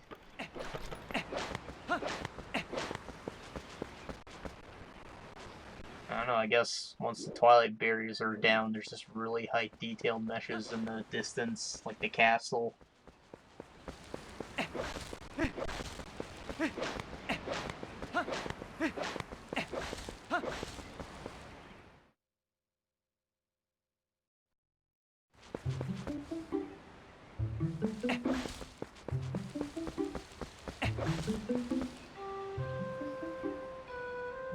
Crap.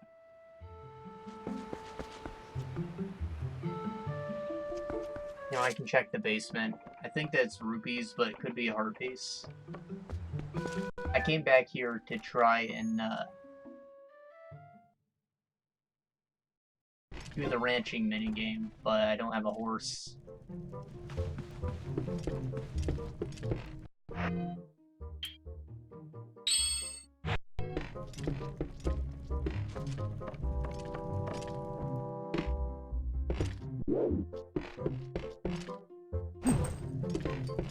Oh, I already opened the chest. It's probably rupees then.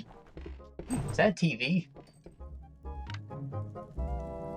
No, that's the magnifying glass for the Game Boy Color. You know, I guess it works on both of them.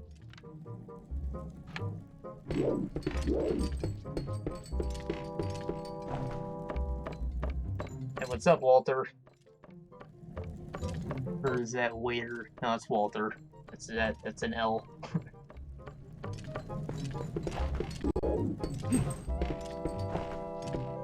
I guess we're leaving the forest then.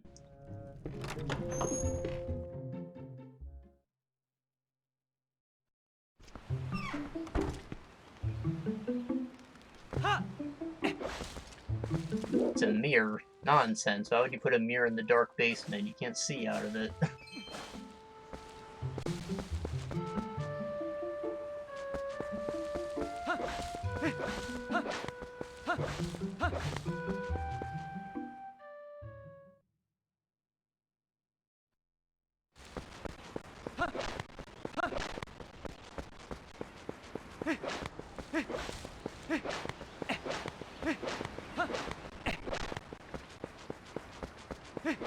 The bridge out of here is right here, and for whatever reason, the big Twilight wall is just gone. Or I lied. This leads to the forest. I don't actually remember the layout.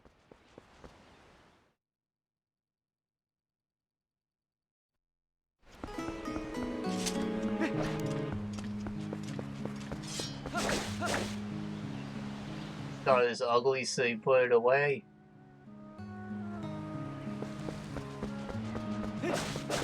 No, it makes a little sense. That's why he's got his ears pierced.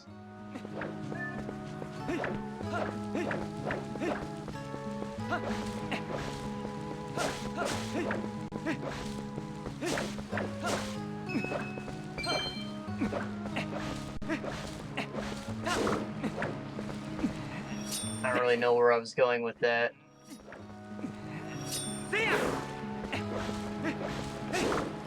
just a common trend for people who self-esteem issues like that to have a lot of weird piercings and tattoos and stuff. Maybe to have something nice to look at on their body.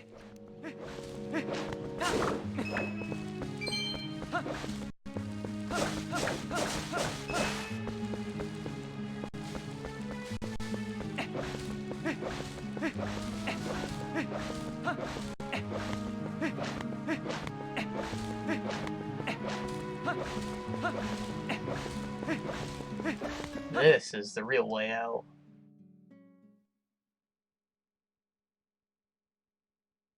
The lag roll field really shouldn't be that bad.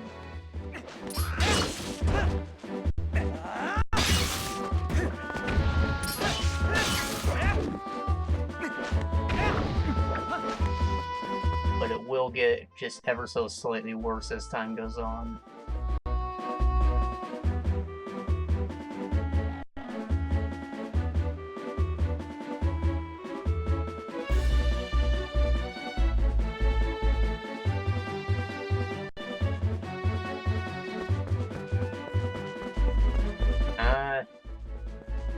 I think a lot of the overworld puzzles in this game require you to have hookshot. So we're not really going to spend all that much time in here. It said to go to the east, which means this way.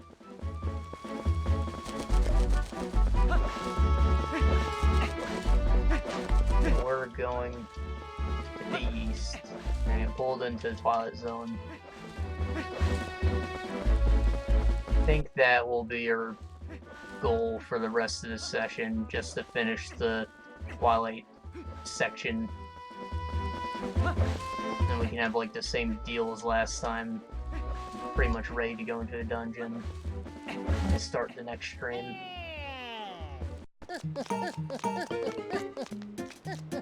Just ran right through that thing.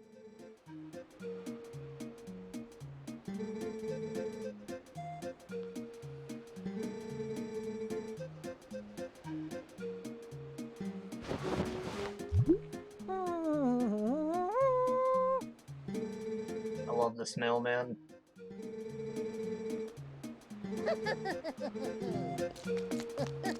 I wish he was a recurring character. Kept Beetle, but not Mail Bro. They didn't even keep, like, Spitting Mailbox either.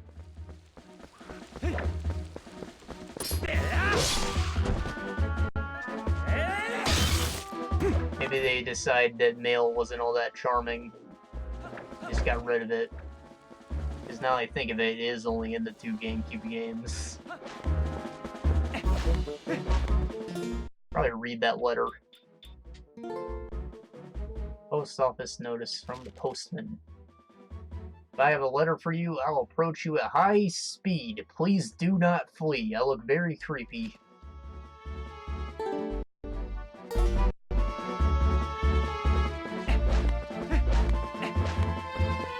Glad to know you're registered at the post office the instant you set foot in the fields. That's efficiency. What? Yup, and what? Going to and Might be a wolf again. I'm not stupid. The spirit god man told me I would be. what? Where's how us thing?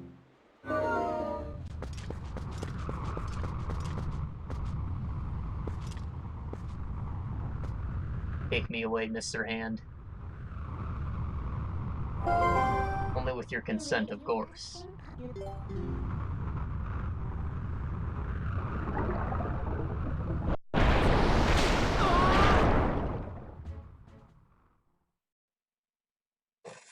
Mind blown, I just realized Midna's the one that pulled you in the first time.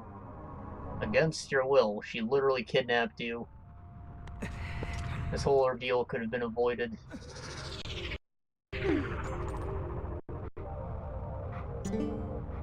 It's not like your village ever got captured by the Twilight. It would have been fine. You could have kept living there and eating your pumpkins forever. Cooking the Arglen. Pumpkins and mutton.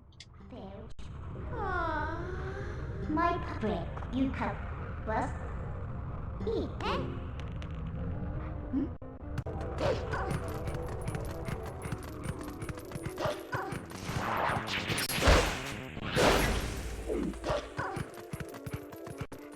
Stinky old sword.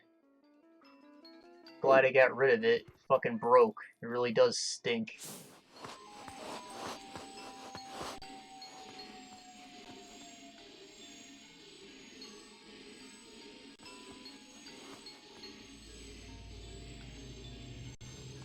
Sad boy. just pour it. The use scent. Alright, watch as I turn on my pedophile vision.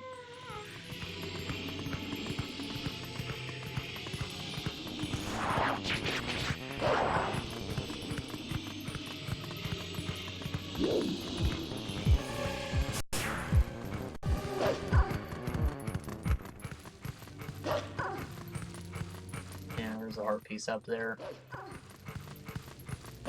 I don't think I can actually grab anything like that as a first-time wolf boy, so I should probably just go on with the objective. Damn it. Held it for too long. I think this guy might be the outlier. I'll take him out before the others.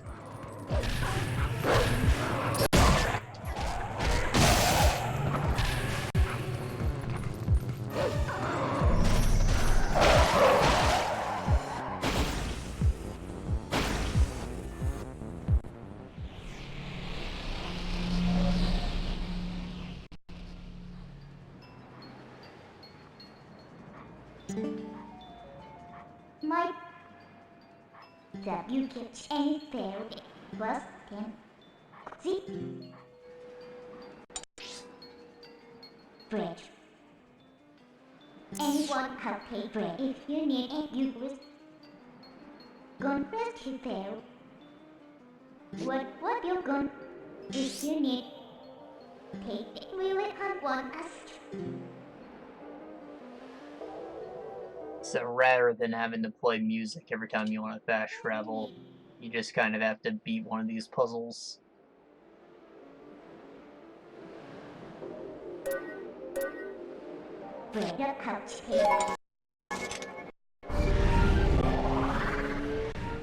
It's nice that they just give it to you, but I wish they waited just a little bit longer.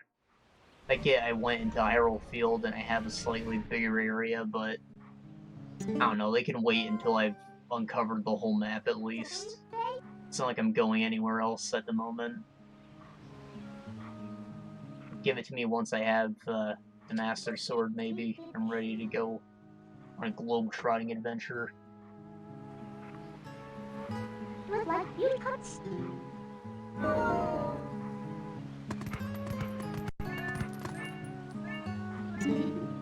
Here to people, you're not stopping that. Help my.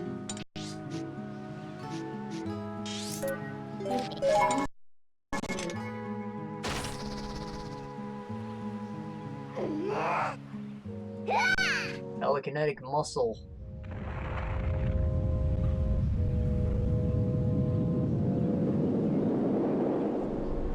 It's kind of weird that it's like the exact bridge, same architecture and everything. I'd have to assume that it was teleported there and not just picked up and stolen or whatever.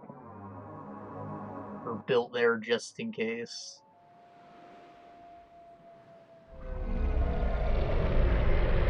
Just kind of weird to me, though. The other stuff you do it with makes a bit more sense. Because they're not generally structures that you just pick up. Can't you help? You, if anyone, take unpopular with him.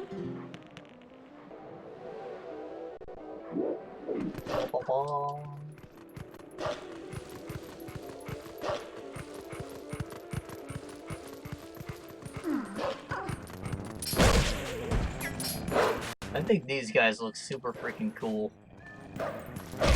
I think in the normal world, these are what the goblins are. These are like their Twilight personas. You know, like how I'm Wolfman. These are what the Goblin Boys are. But these guys look way cooler. I wish that they were just the normal enemies.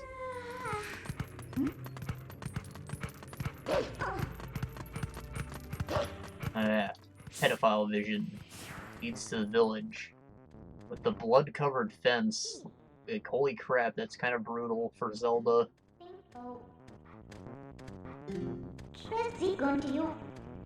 Presumably a horse tried to jump and it cut itself.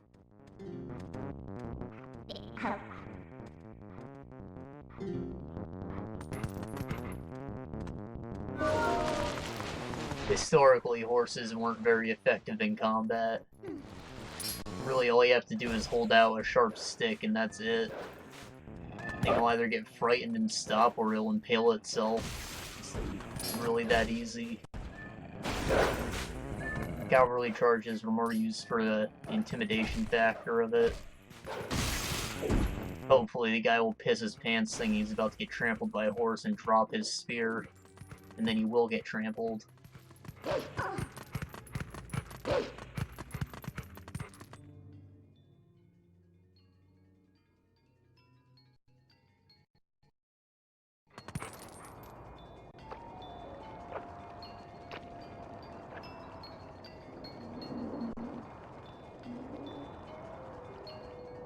This area's Twilight Zone is a lot less dark than the other one. I think that's influenced by day-night cycle though, so maybe that's just why it was so dark before nighttime.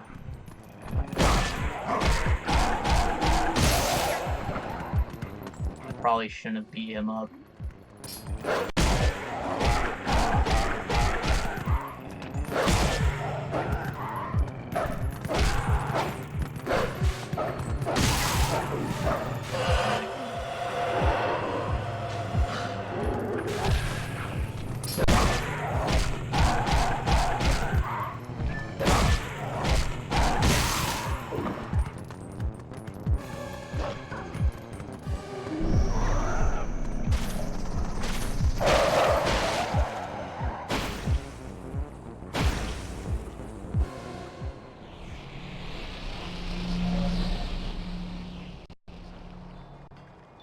Gotta give the old dog hump to the big dreadlock boys. The only two things that dogs will hump. Your mom and big dreadlock boys.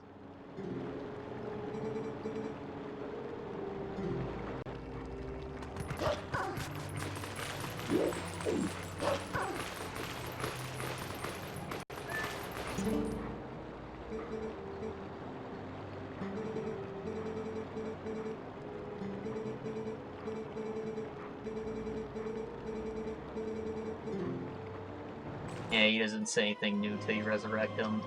Fill the light vessel, same as before.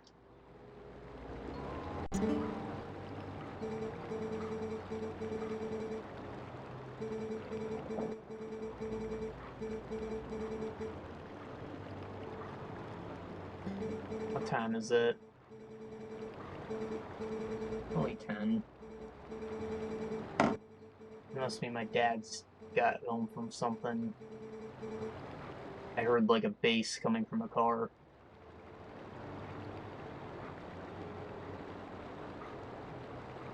Right, he's just telling me about the insects again. Nothing special. Go hunt the insects, fill the vessel. Them's the rules. But first, don't you want to follow your pedophile vision?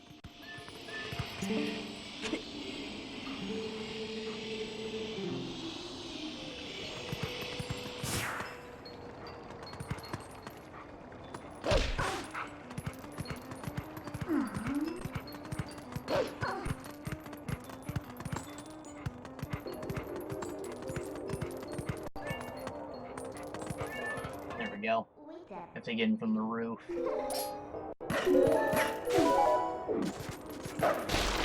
Whoa!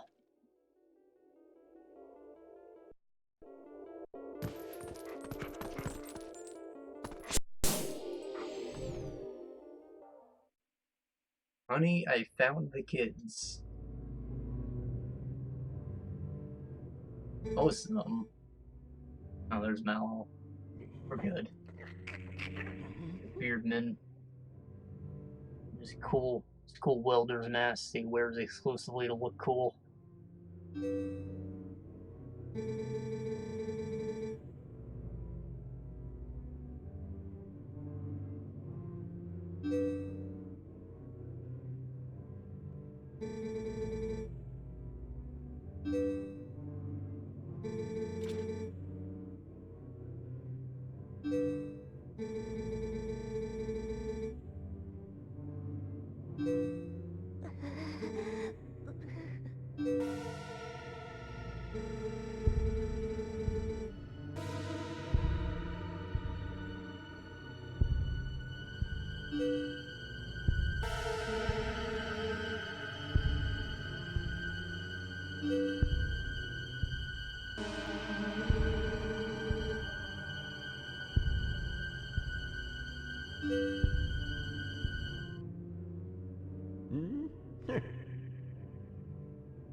I'm pretty sure that's a dude, but he's got long flowing hair and big luscious lips, and he wears a robe / dress.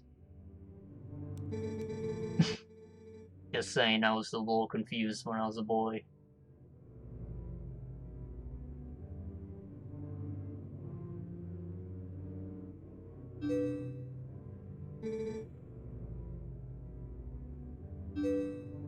Maybe it's supposed to be ambiguous though, because he's like playing mother for these kids. Kind of like how Link looks a little feminine, so you can identify him whether you're a boy or a girl.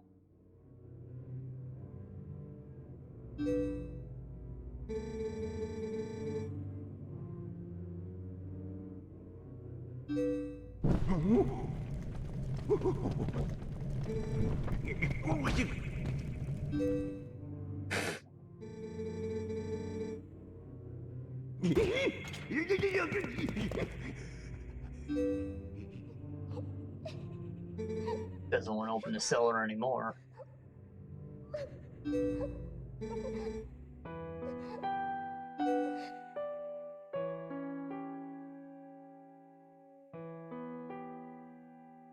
Huh? Who's Stink? Does he stink? Here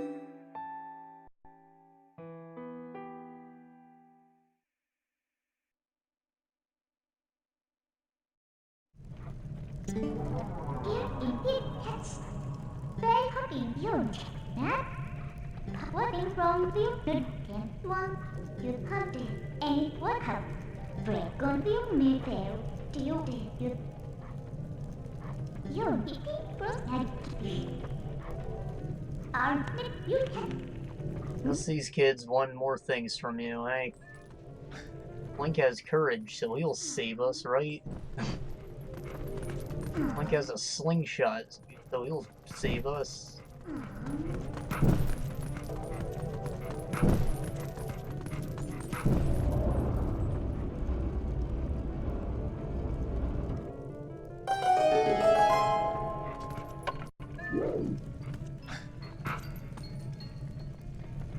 You'd think they all get spooked out when the thing opened, but they did not.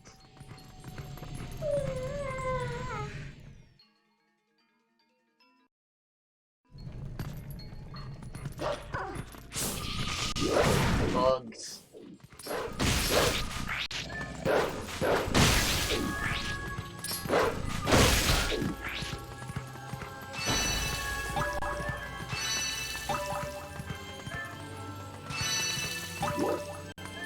You'd think this is related to the dungeon. It's not.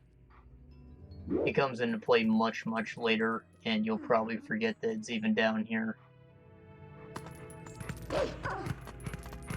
Kind of part of why I didn't like the long-winded quest I mentioned at the beginning. What do you need? There's several of those statues, and you're supposed to remember them. To be fair, they do look unique, but you're not going to remember them because you didn't do anything with them.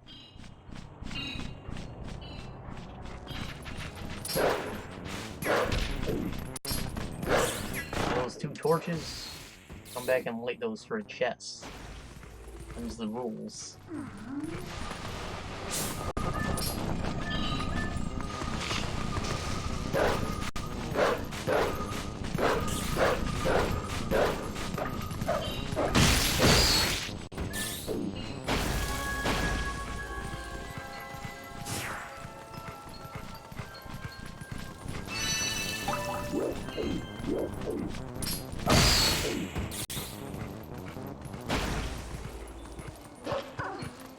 And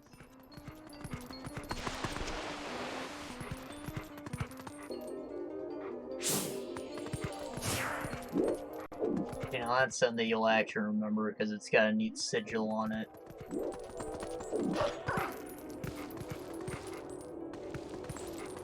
You don't even have to remember it, but you just might once you get to the part where you have to actually take advantage of it. I don't think I can read any of these.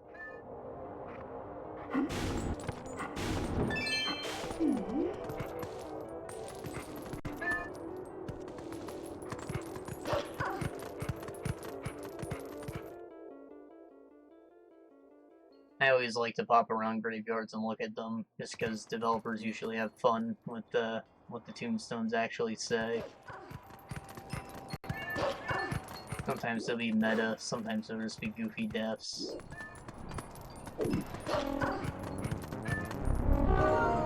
And ever so rarely, there'll be lore.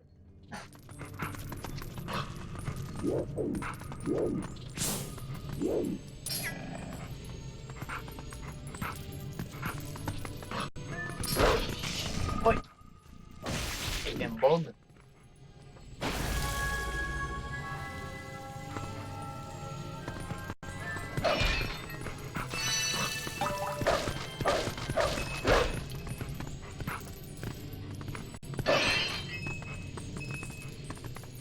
So before I go into the next dungeon, I should have an opportunity to get another full heart through side activities. And that's going to make things hella easier on us. Part of why I said the second dungeon isn't so bad.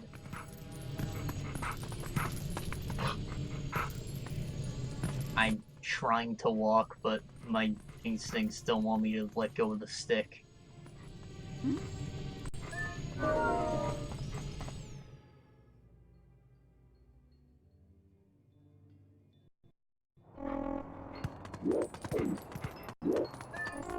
I think that we also learn the shield bash soon, which is an extremely useful move.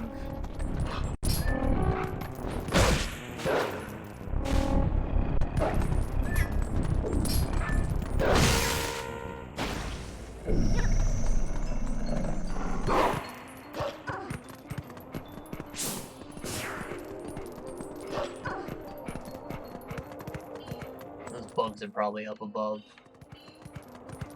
I need to find a way to climb upwards.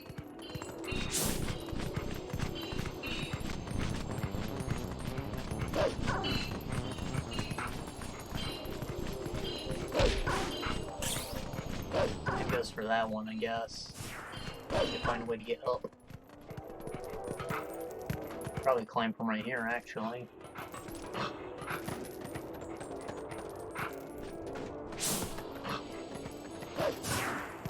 What's this? And we're up above again.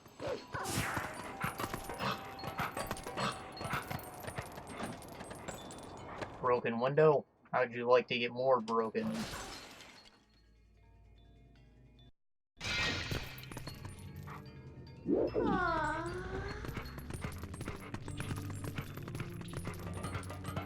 Place looks like a bomb shelter.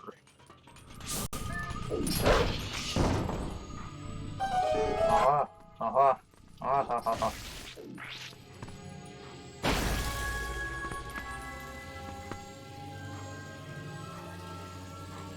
God, her helmet is so detailed, just look at that. Ignore the film grain for a second, it just looks beautiful.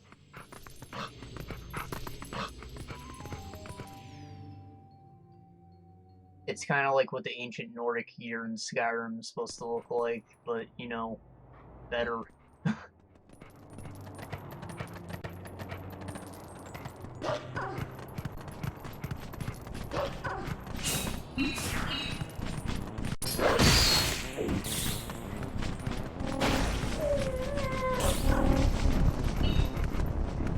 Is that bug? Eh. Did it.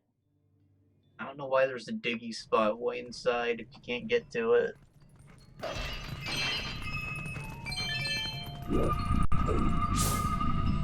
Oh, this one's actually kind of fucked up.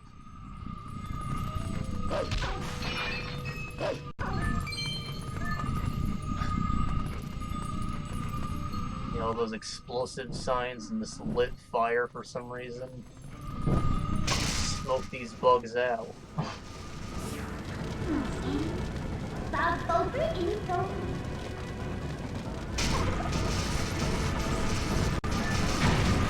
Yeah.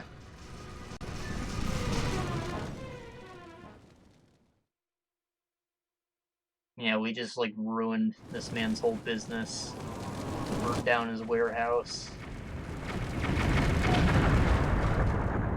That's a very real explosion.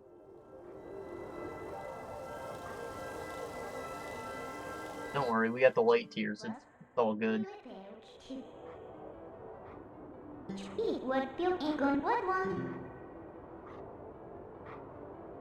Hey, Midnight gets it.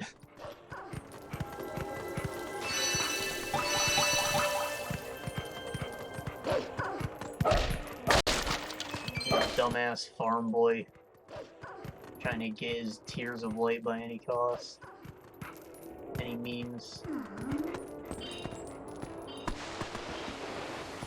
Hey, that's a breakable ceiling. Aw, it's almost perfect.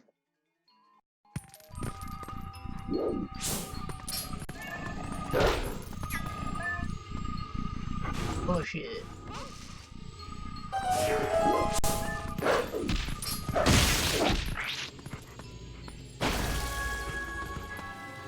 Dog, dog, dog, dog, dog. Alright, how do I get out of here?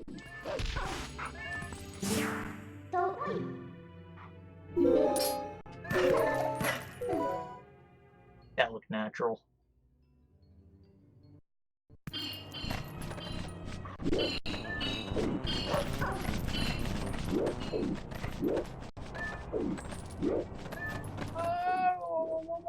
I can see a path upwards. Let's take it.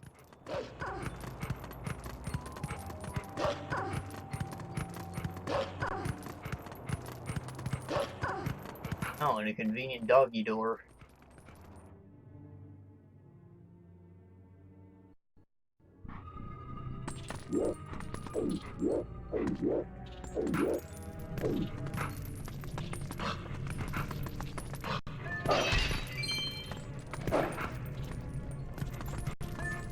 Another fire I can light. Let's see if I burn this house down.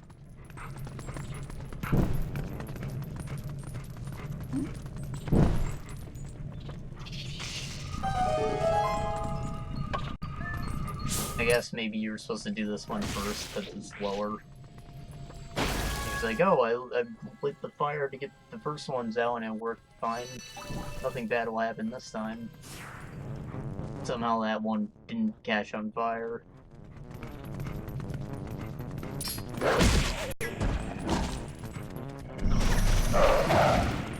Goblins has set up the blood fence, raiding the tavern.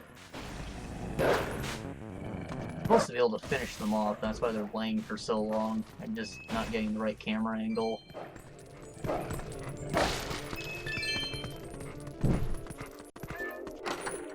Probably rupees. I'm full on rupees.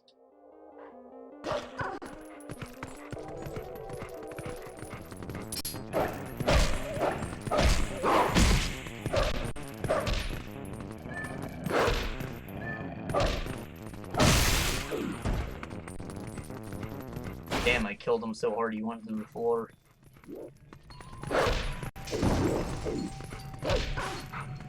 This is a North Star level kill.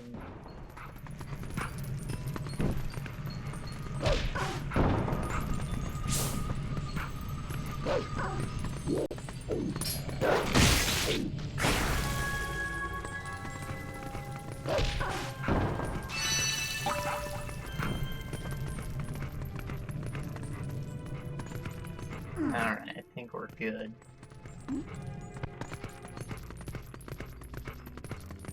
So, can I just leave the way I came in? Is that a thing? It's not a thing. Oh wait, maybe it is. It is a thing.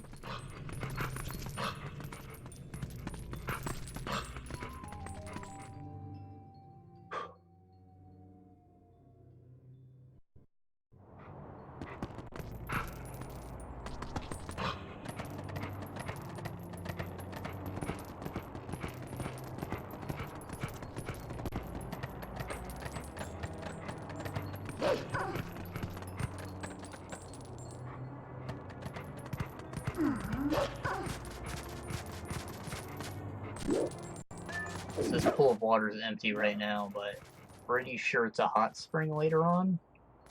It'll serve as another way to heal. None of that spring over there is any worse. But, you know, it has other uses, being the only hot spring in the game. Puzzle-related stuff.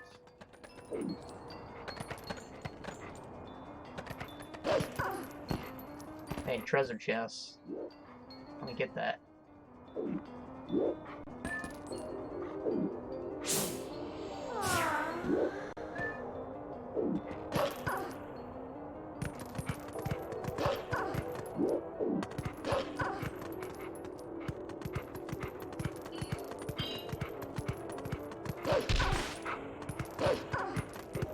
I think I have to go back through this building to get up there again.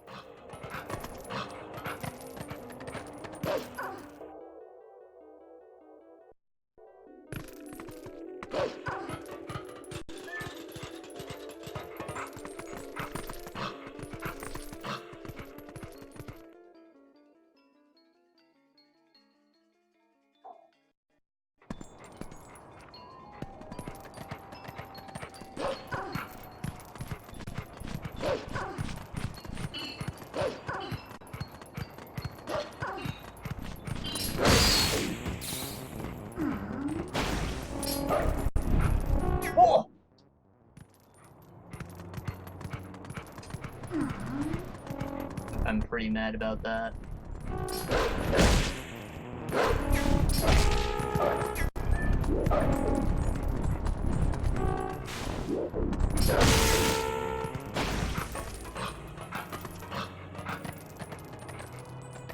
I'm pretty kind of mad about that. Enough for me to slightly raise the volume of my voice.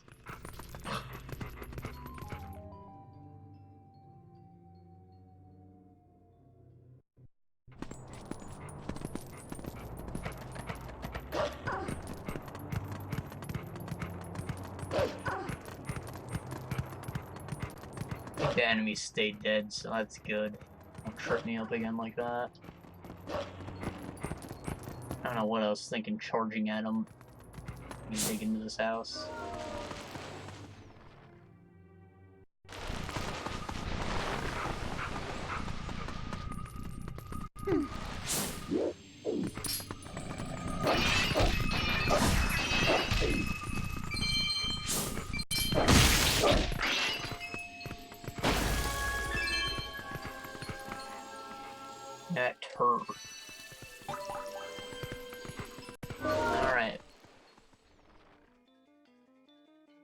think the first time I played this, I ran around for hours wondering, well, where the hell do I go now? There's no more dots on the map.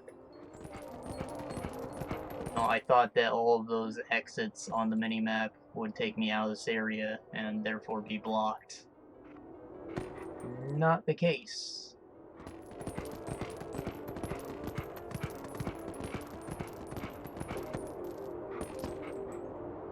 How do I get over there, chicken? I think you might need a cuckoo. That's crazy.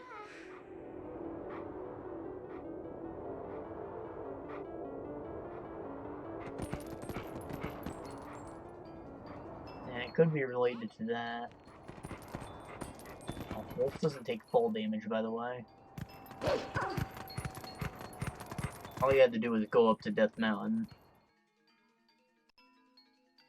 And then you'd find the rest of the dots.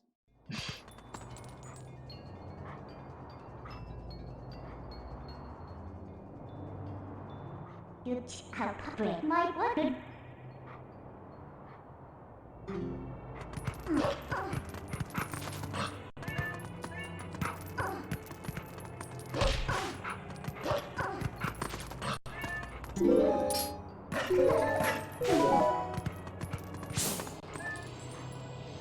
Old stone nips. I think it was a pretty bold choice of them to include nipples on the Gorons. They didn't need them, they're kind of rock men. Like, they don't reproduce like that. I don't think they do anyways. I like it though, because they went for like a Japanese sumo wrestler type look on all of them.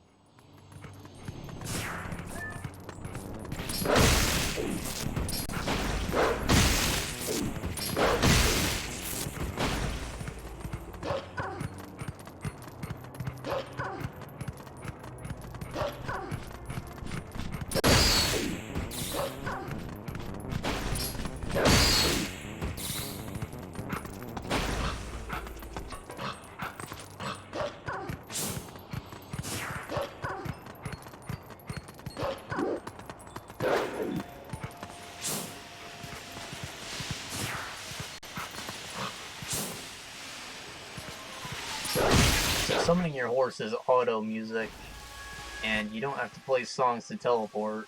And that doesn't mean there isn't no song minigame in the game. Right here, you get to detect howls, which is kind of ridiculous. It doesn't always work the way you want it to.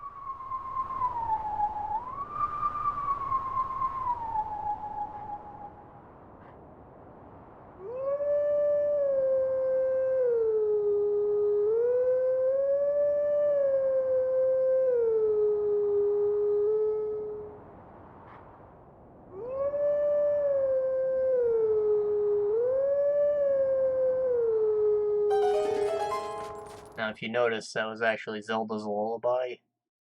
All the songs are old, Ocarina of Time songs. And that kind of plays into the whole hero shade thing. Being the shade of, you know, the hero of time. Because you're howling his songs at him. I don't think I went into detail on that. We'll talk more on it later. It's weird that I ran into him at the end of the second session as well.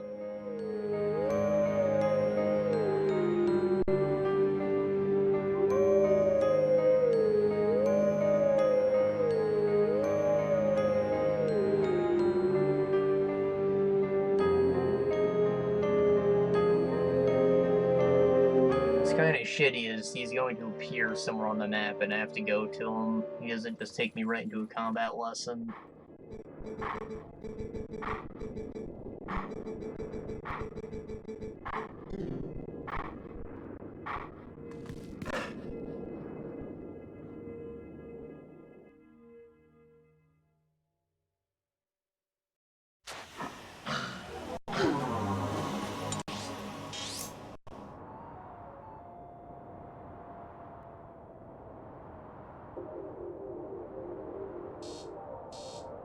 So Yeah, that's right back at home. You can teleport there.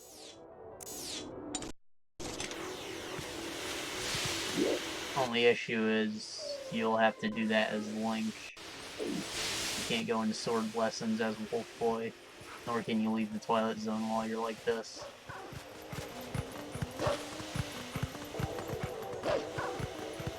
I guess during his lesson next time I'll talk more about him.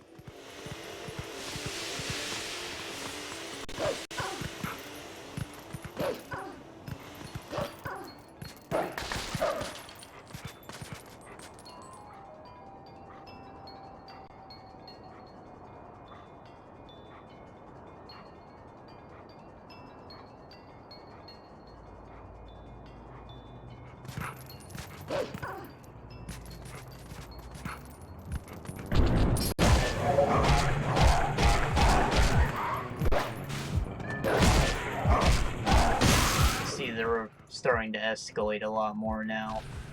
Now there's more enemies and they're throwing up walls instead of just a flat arena. The last one we did had like a wider one, so the outlier was a lot more out. You probably could have finessed all the other ones into a one-hit kill. Not these ones.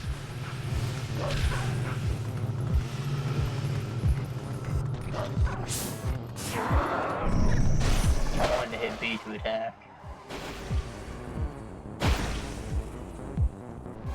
I specifically changed it to X just because all the prompts now say X because of the texture pack. But I'm still tripping up. I just can't win.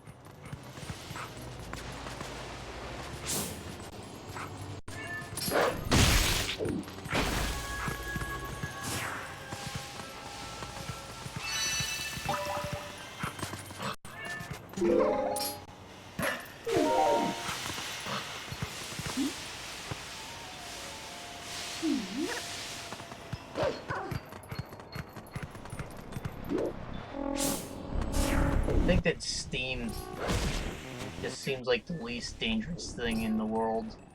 It doesn't look too threatening. Obviously, it'll boil your skin off, but I don't know, maybe it's not thick enough. I mean, it should be like a thick white cloud, like that vapes. That just looks kind of like, you know, air. Not super threatening steam.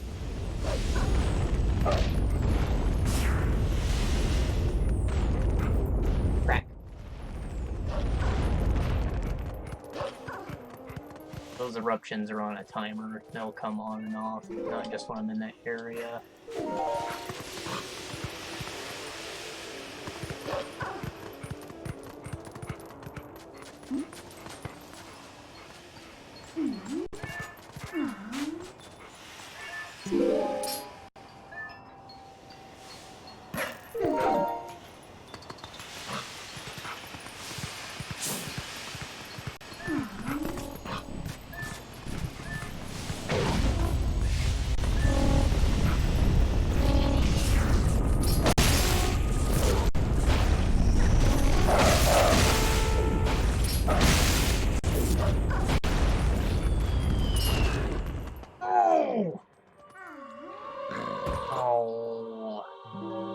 Me start from far away. Oh.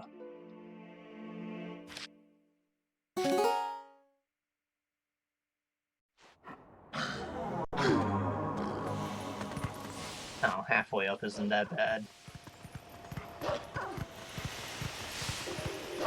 Still a bit sad about it. Full sections are pretty brutal.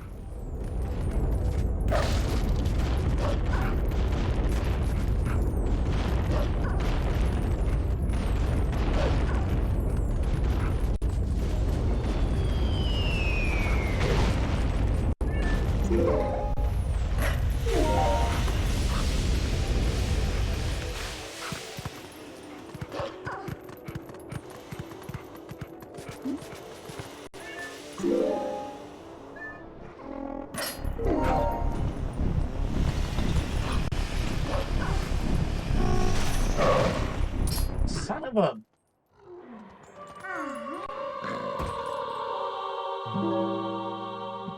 I'm starting to get pretty perturbed.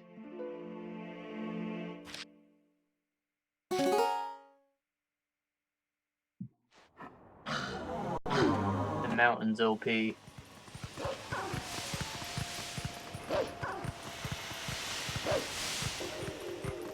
Oh yeah, by the way, I was right about only starting with 3 hearts. So for the first dungeon, you respawn at full health, not in the other ones.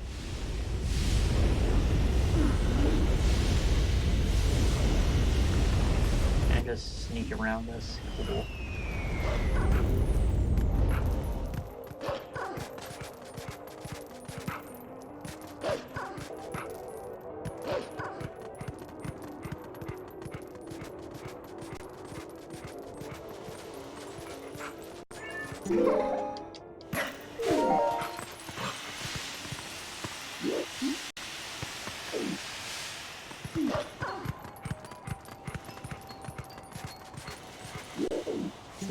What make it shell?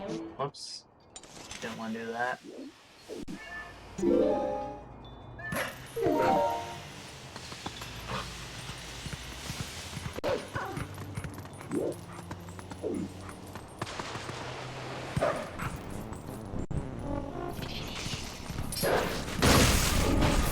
Okay, so the bug is down here. I didn't jump down and die for nothing.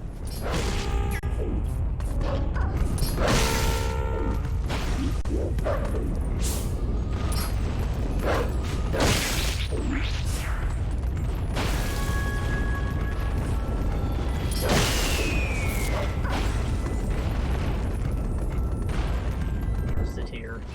Yeah. Full vessel boys!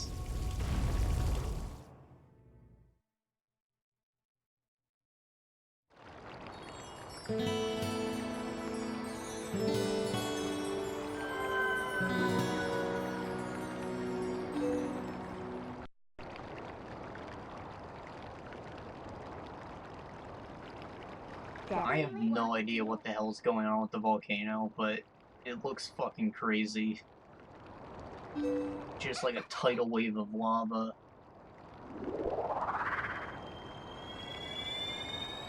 Not even a proper volcano. Hopefully we'll get another shot of it so you can see what I mean. You probably got a decent view of it when you're doing the wolf howling though.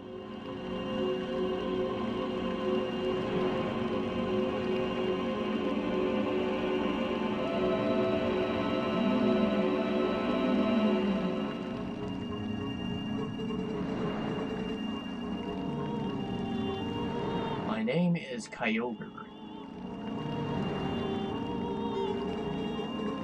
I am the Pokemon of Sapphire.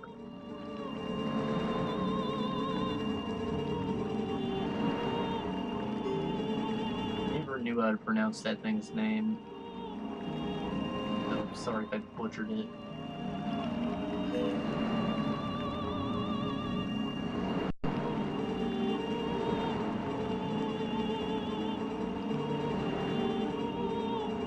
There's the freaking volcano. What the hell is it?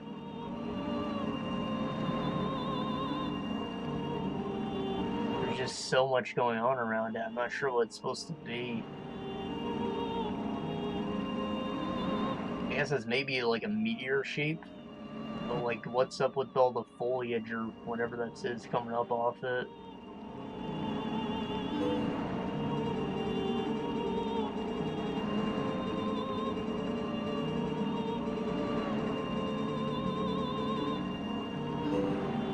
Raped in shadow and seated with evil. They raped the lands, defiled them.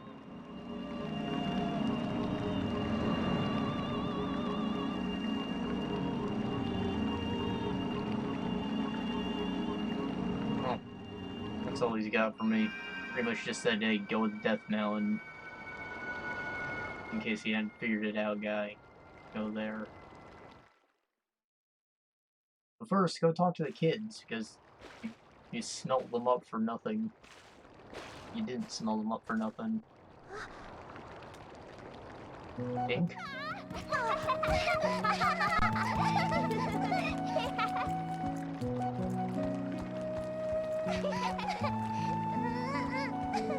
Mal looking all brolic as shit. And muscle.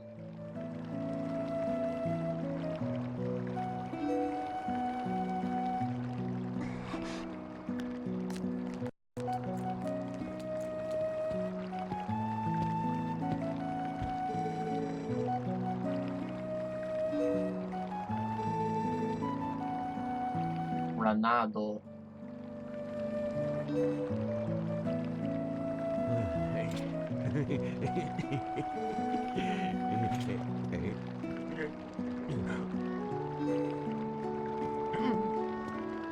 He looks like a happy mask man.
There are literally 3 people living in this village. You can leave.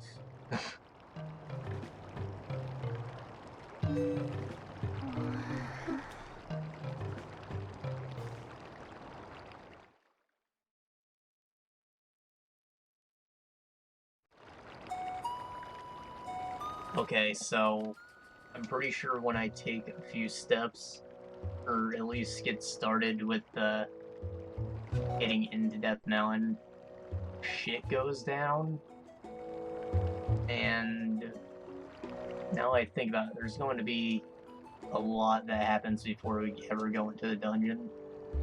So next session might actually end with us finishing the dungeon, rather than doing like a repeat of last thing, where I fill up a light vessel at the end. So, third dungeon will be its own self-contained thing, I guess. Like, I'll do light vessel and dungeon in that session. This one's gonna have a lot of story to it to start, though. Well, I'm gonna save before that starts to unwind. And that will be the end of today.